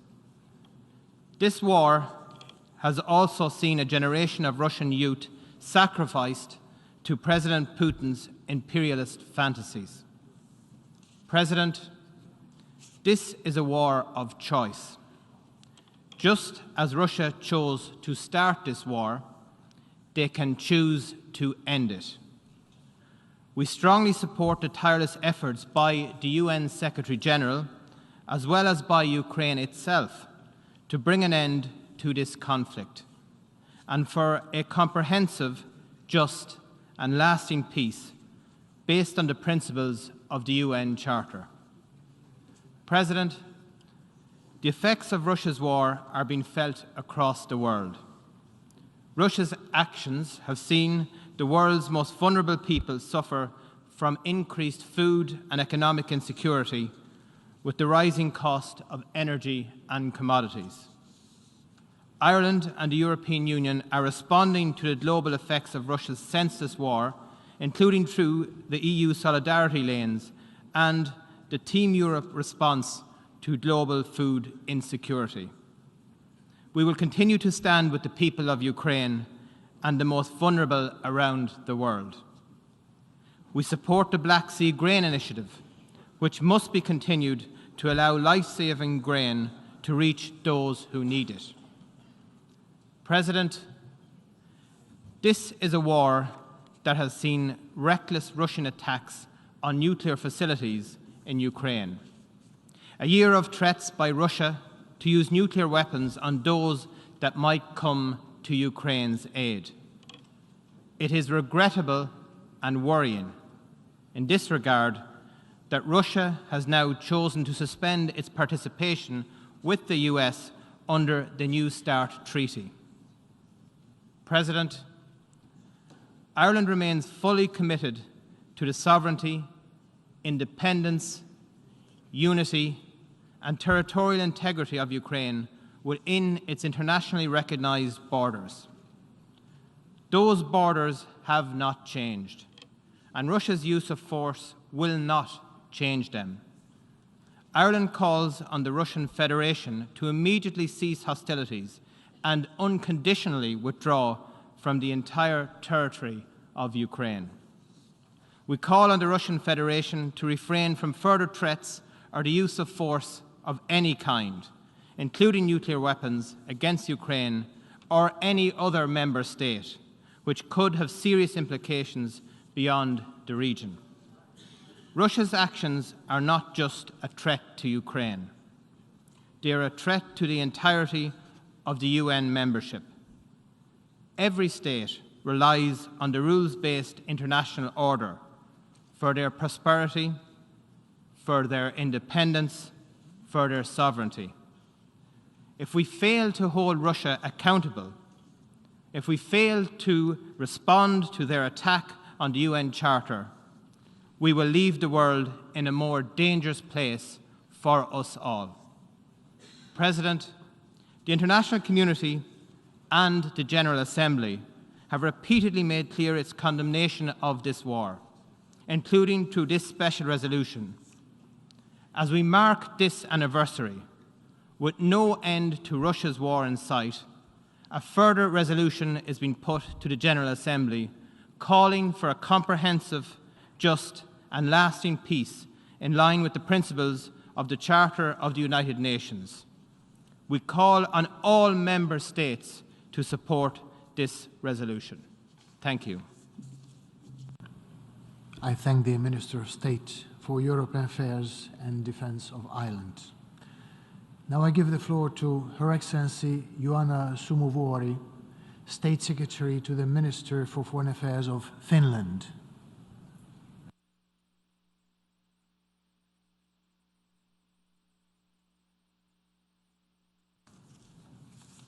Mr. President, Your Excellencies, ladies and gentlemen. A year ago, in the early hours of 24th of February, we woke up to a new grim reality. Russia had launched a brutal full-scale invasion of its sovereign neighboring country, Ukraine. Russia's unprovoked and unjustified aggression against Ukraine was a turning point. For the past years, Russia has been turning away from cooperation and rule-based international order. The illegal annexation of Crimea and the war in eastern Ukraine that started in 2014 changed our perception of Russia. Yet, most of us could not imagine a full-scale war. It is important to remember that the path of dialogue and diplomacy was always an option. That was not the path Russia took. War and destruction were Russia's choice. Mr. President, Your Excellencies, it is appalling to see a permanent member of the UN Security Council disregard its obligations for maintaining peace and security. Instead, we are witnessing a flagrant violation of international law and the UN Charter and commonly agreed principles. Russia's methods of warfare in Ukraine systematically violate international law, most notably the laws of war. Russian missiles have targeted Ukrainian civilians and infrastructure, causing immeasurable damage and suffering.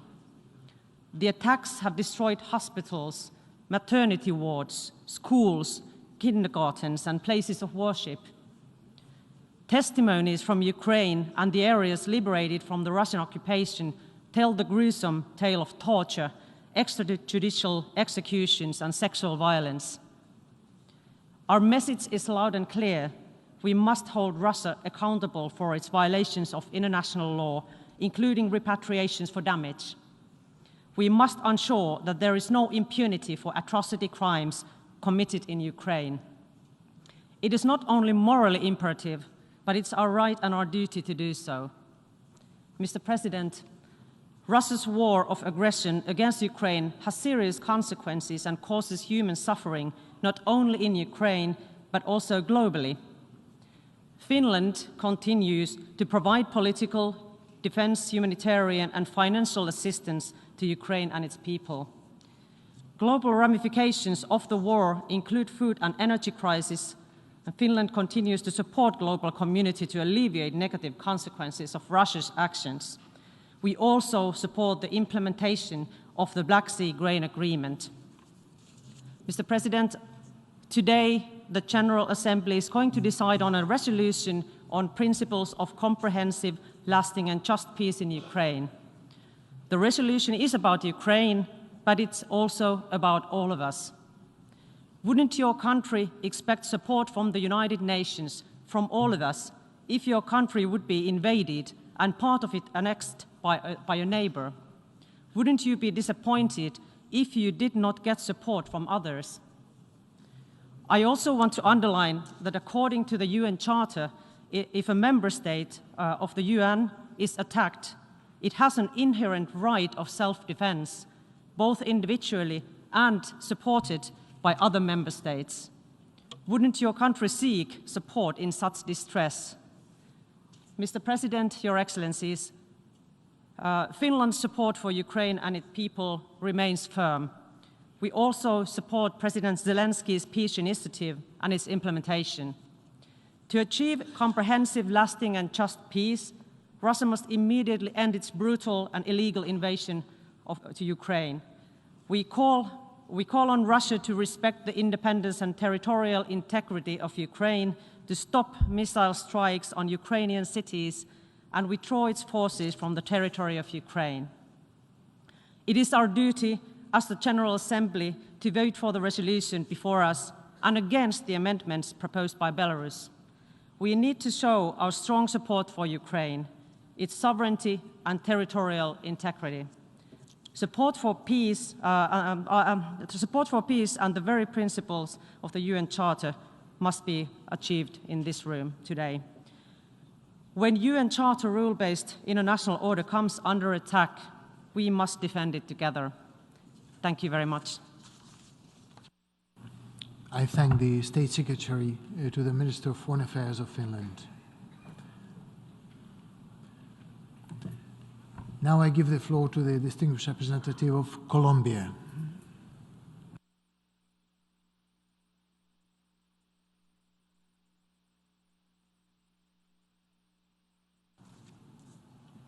Señor Presidente. Mr. President, Excellencies, Colombia rejects the use of force against the territorial integrity or the political independence of any country, since this constitutes a clear violation of the fundamental principles and purposes of international law and the United Nations Charter. Likewise, we reject any unprovoked aggression by one state against another. This only entails adverse consequences for the civilian population, particularly women, children, and other vulnerable groups. These consequences include the loss of life, material damage, a shortage of food and energy, and rising poverty. Mr. President, in line with our total peace policy outside our national borders, the Colombian government calls on the parties to seek a negotiated, peaceful, and lasting settlement to the conflict in Ukraine, and we stand with the victims claimed by this conflict. Thank you very much. I thank the distinguished representative of Colombia. And now I offer the floor to the distinguished representative of Uruguay.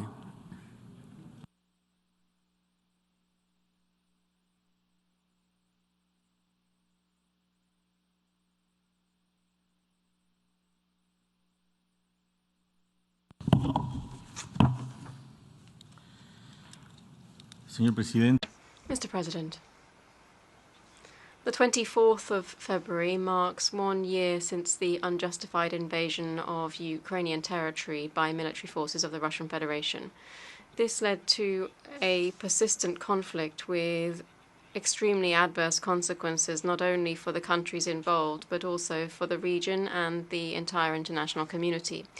Today, Uruguay joins its voice to that of numerous countries that have made calls aimed at bringing an end to the hostilities. Uruguay has spoken clearly in statements made in previous sessions of the emergency special session since last March. We have roundly condemned the military invasion of Ukraine by the Russian Federation. We've denounced it as a clear violation of the principles of the United Nations Charter that all members must not only respect but also comply with and enforce. On this occasion, we urge the Russian Federation to cease its military operations and stop the aggression against Ukraine, withdrawing its forces from Ukrainian territory as soon as possible. Both parties to the conflict must make their utmost efforts to return to the negotiating table in order to resolve their differences peacefully, as stipulated by the United Nations Charter. Uruguay has insistently demanded full respect for international law and has recalled that it is illegal to acquire territory through the use of force or other mechanisms contravening the United Nations Charter. This rule of international law, provided expressly in the Charter and endorsed by the General Assembly, the Security Council, and the jurisprudence of the International Court of Justice, means that territorial annexation in the context of aggression by one state is a violation of the Charter of our organization and of international law. Consequently, the Uruguay government reiterates its firm support for the sovereignty and territorial integrity of Ukraine within its internationally recognized borders. For these reasons, Uruguay has co-sponsored and will vote in favor of the draft resolution before us in this meeting of the General Assembly. which contains a resounding call for the violence to be brought to an end and for just and lasting peace to be restored. In this context, I wish to recall that the rejection of the use of force and the peaceful settlement of disputes are fundamental principles of Uruguay's foreign policy. Finally, we reiterate our call so that through the negotiating mechanisms provided in the UN Charter with the participation of the Security Council and Secretary-General, avenues for dialogue are found to make it possible to agree on the next steps to de-escalate the conflict, and so that through diplomatic negotiations, the parties to the conflict can resolve their differences and bring an end to the war. Thank you very much. I thank the distinguished representative of Uruguay. Now I give the floor to the distinguished representative of China.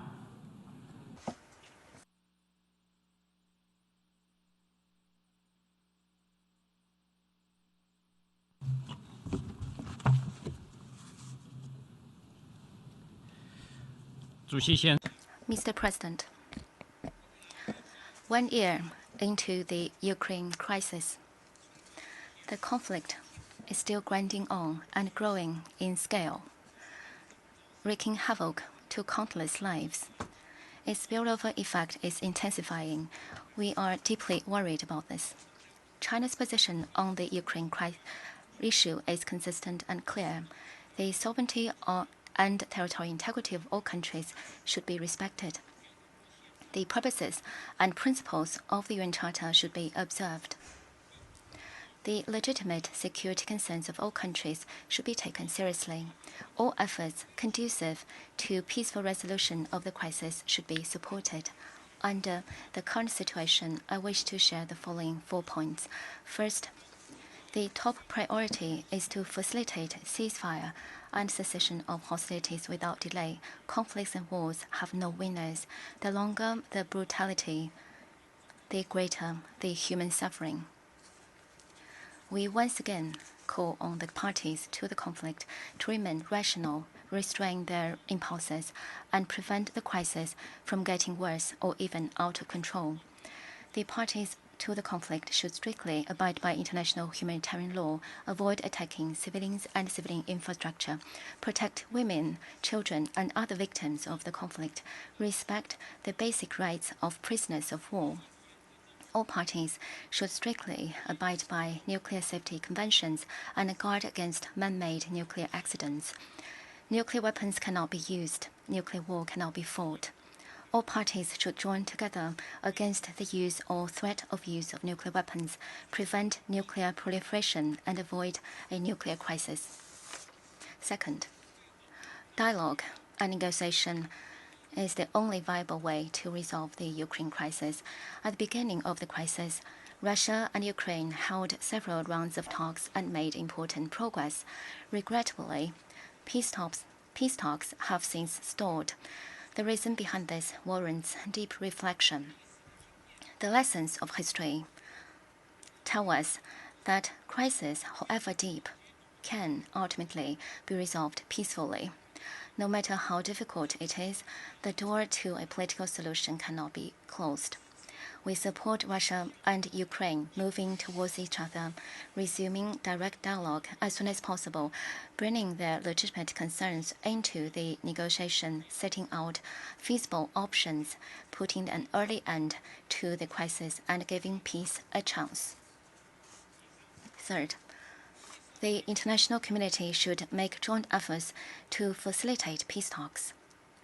1 year into the Ukraine crisis, brutal facts offer an ample proof that sending weapons will not bring peace.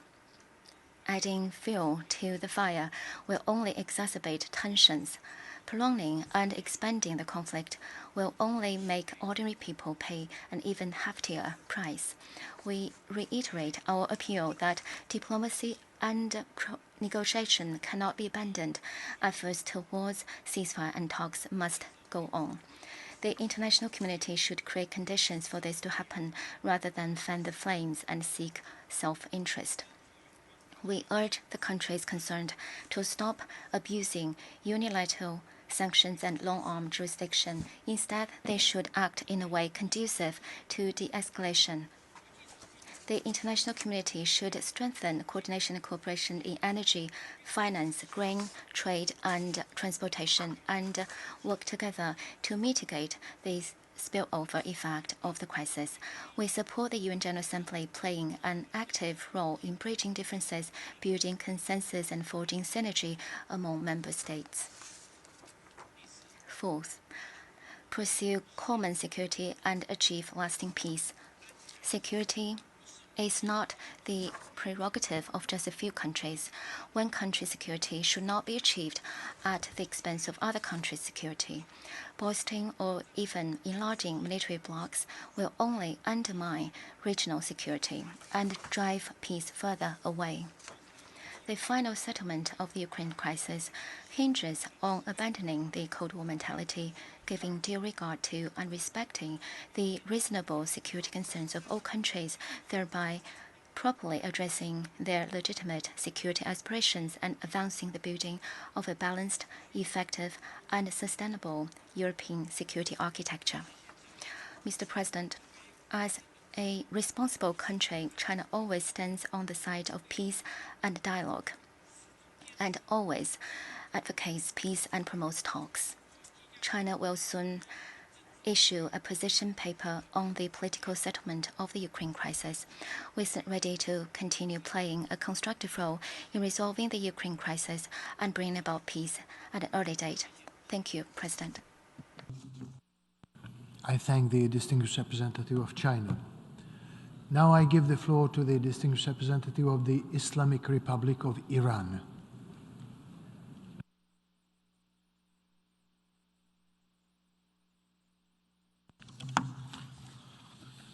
In the name of God, the compassionate, the merciful, Mr. President, Excellencies, 1 year after the start of the Ukraine crisis, the conflict still shows no sign of ending, and the international community continues to grapple with a range of challenges, including devastating humanitarian consequences of civilians and serious implications for the global economy. Given these complex and difficult circumstances, it is essential that we remain fully committed to achieving a peaceful resolution and lasting peace in Ukraine.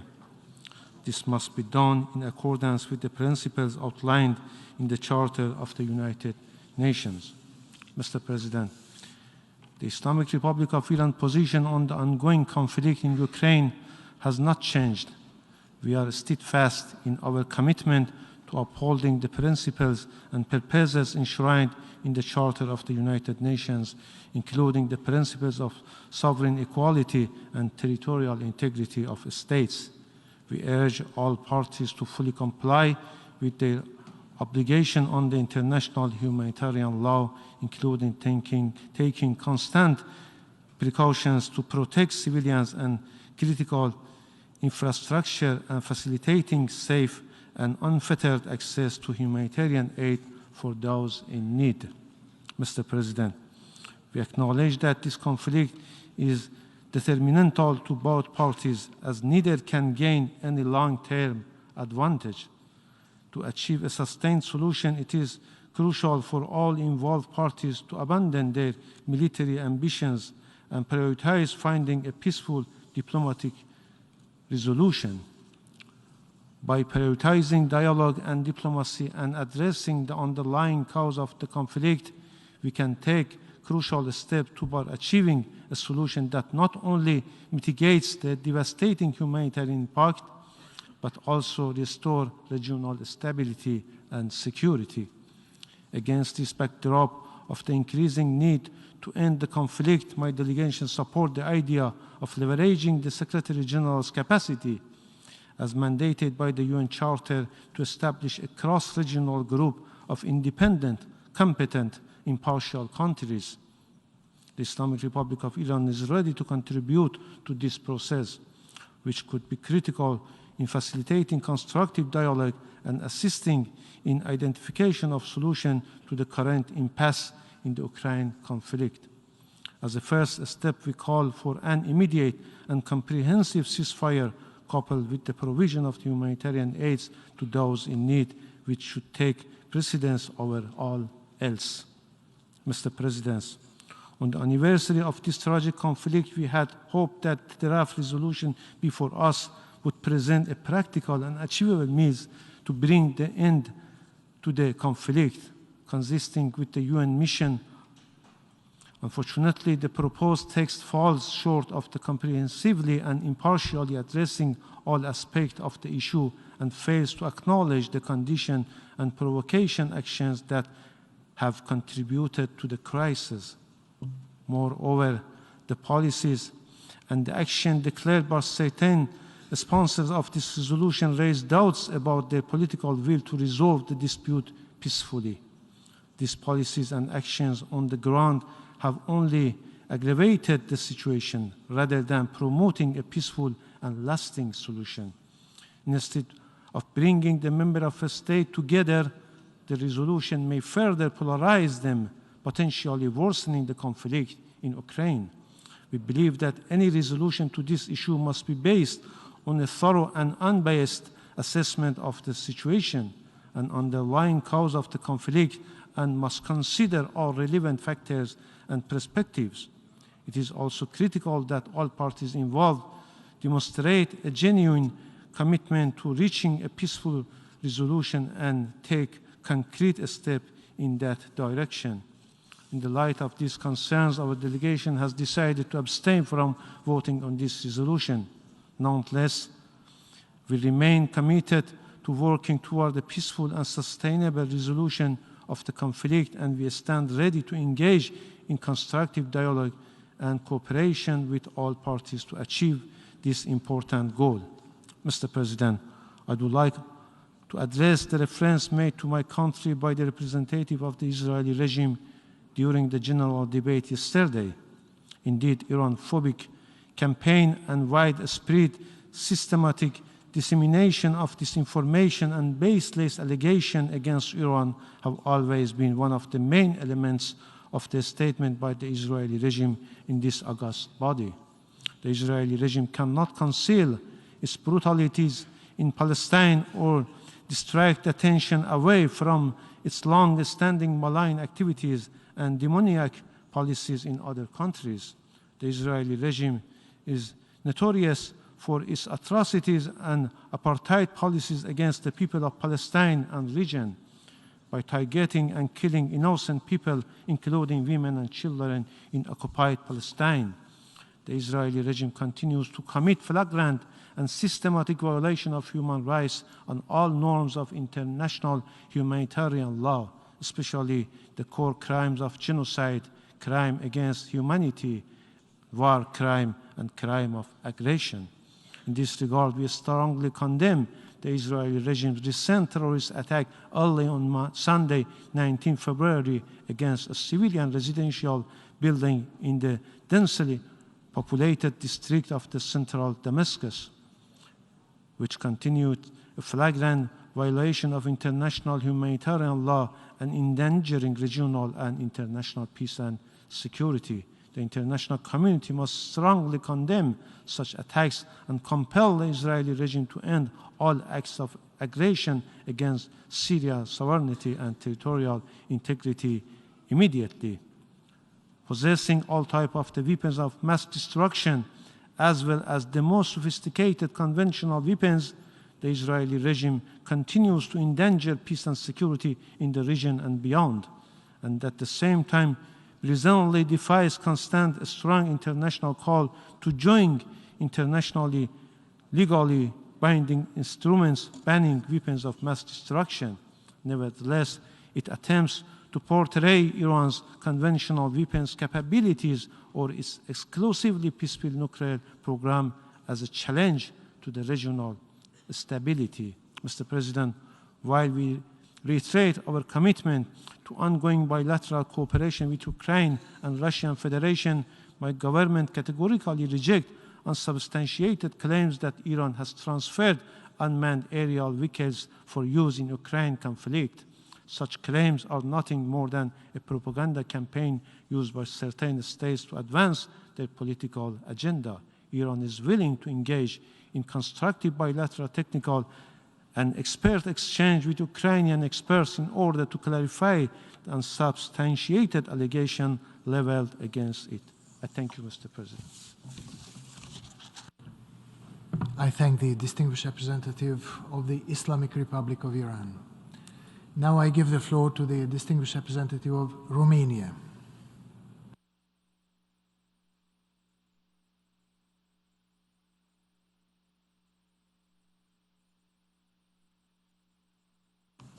Mr. President, Romania aligns itself with the statement delivered yesterday by the High Representative of the European Union, Mr. Borrell, on behalf of the European Union and its member states.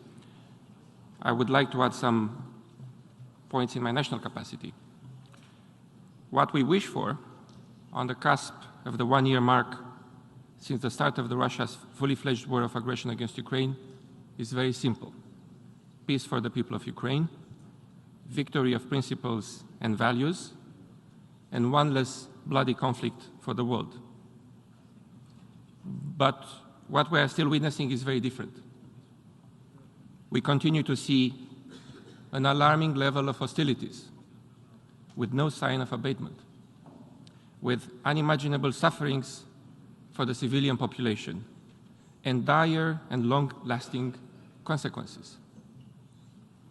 The human rights and humanitarian consequences of the Russian Federation's aggression against Ukraine, including the continuous attacks against its critical infrastructure, are particularly worrying. No less cruel are reports of the atrocities committed on the territory of Ukraine, for which we must ensure accountability. This continued aggression undermines the core of the rules-based international order and effective multilateralism, and remains a matter of concern for the international community. The hybrid war proliferated by Russia, even more intense through fake news, disinformation, and malign interferences, aims not only to destabilize the region and the most vulnerable states, as the Republic of Moldova, but also to undermine our unity, mutual trust, and solidarity. The Russian Federation is testing the resolve of the world to stand up for its norms and values.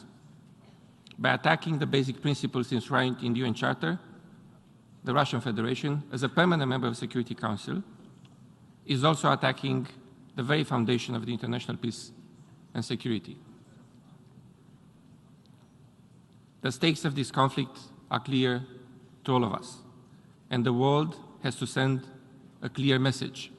There is no justification for bloodshed, destruction, and human suffering.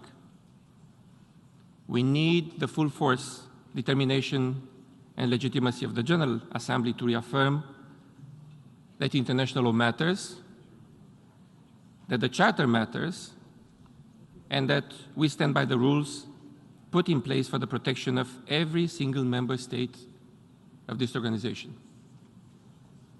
The upcoming vote on the resolution in front of us, which we must adopt with the largest possible majority, is an opportunity to reaffirm our support for Ukraine and the Ukrainian people, and to call for a comprehensive, just, and lasting peace in Ukraine based on the principles of the UN Charter and international law.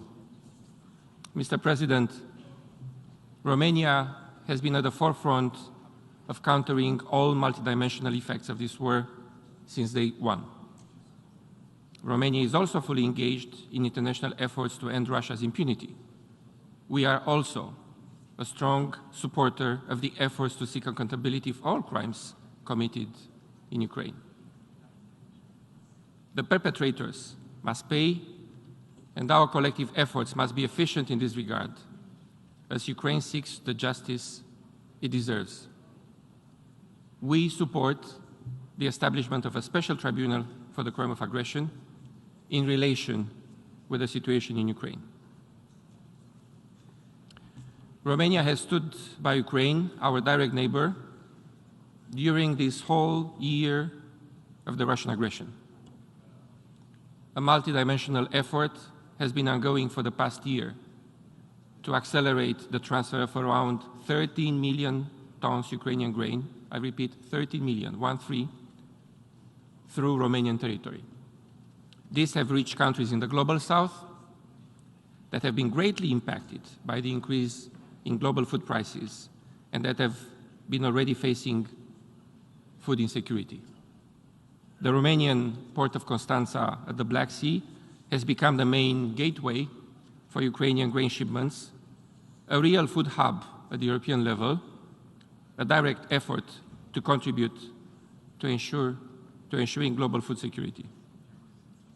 With the same goal, we have also advocated and we hope for a continuation of the Black Sea Grain Initiative. Around 3.6 million Ukrainian citizens have entered Romania so far. Among these, over 110,000 remained. We have offered humanitarian aid to those in need. We have also set up a humanitarian hub, and all this to reduce the suffering and help Ukrainians to defend and build their way to peace. Mr. President, what we all want is peace. This was made clear today and yesterday by countless delegations. A comprehensive, just, and lasting peace. A peace that does not reward the aggressor. A peace based on the principles of the UN Charter, which we have bravely stood up for in the past. And peace in Ukraine cannot be restored by inaction. As a matter of urgency, the Russian Federation must reserve its illegal actions and unconditionally withdraw its military forces from the territory of Ukraine within its internationally recognized borders. And this call is what the resolution before us delivers. We have the power to unite around this text. Romania supports the draft text, is one of the co-sponsors, and calls on the whole UN membership to vote in favor of this resolution for a just and lasting peace in Ukraine based on the principles of the UN Charter.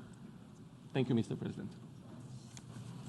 I thank the distinguished representative of Romania. Now I give the floor to the distinguished representative of the International Institute for Democracy and Electoral Assistance.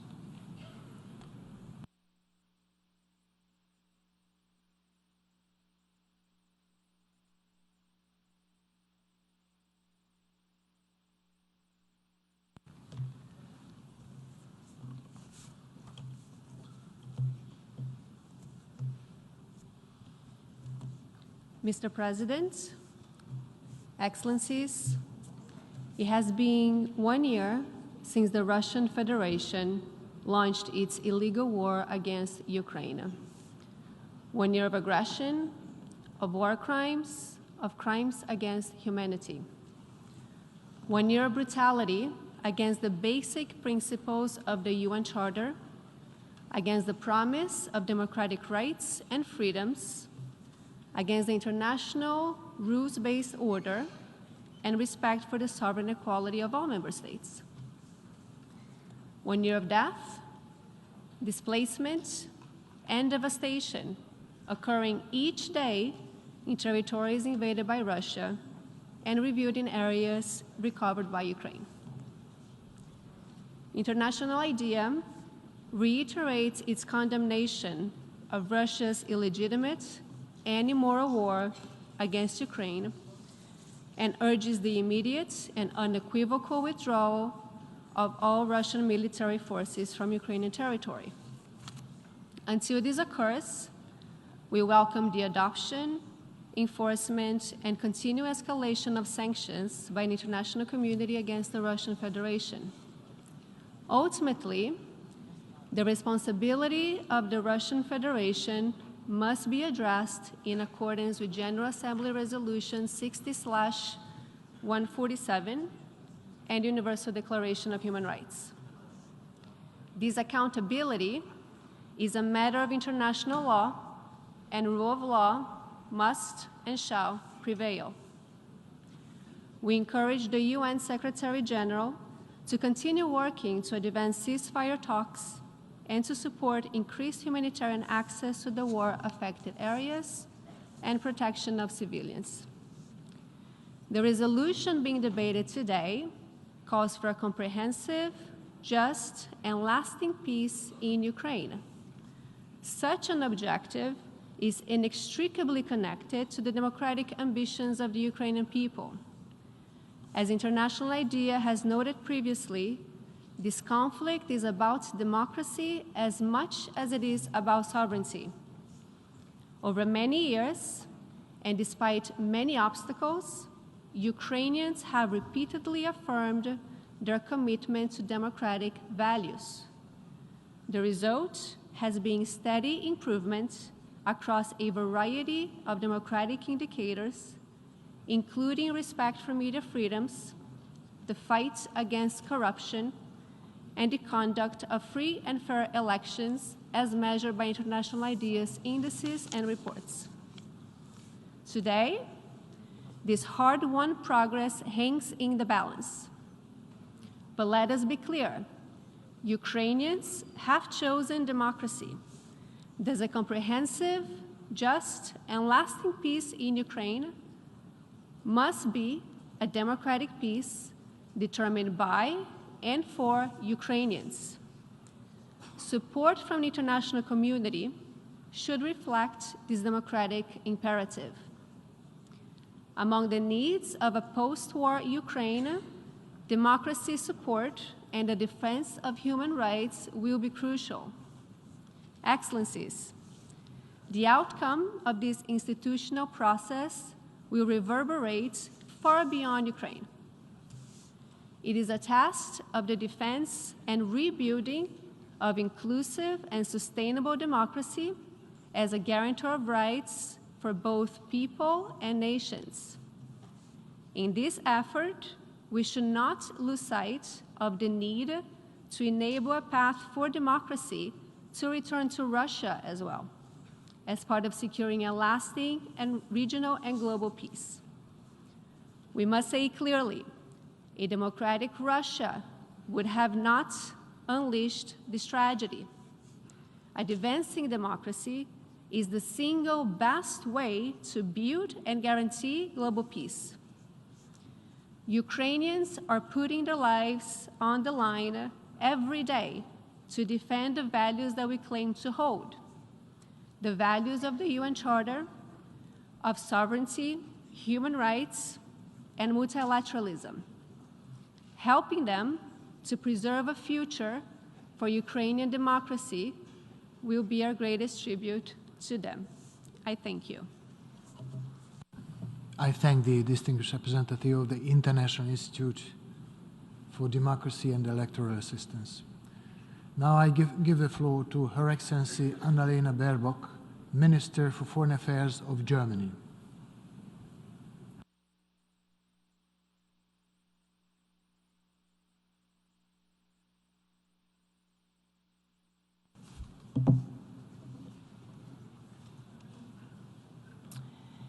Esteemed colleagues, 45 seconds.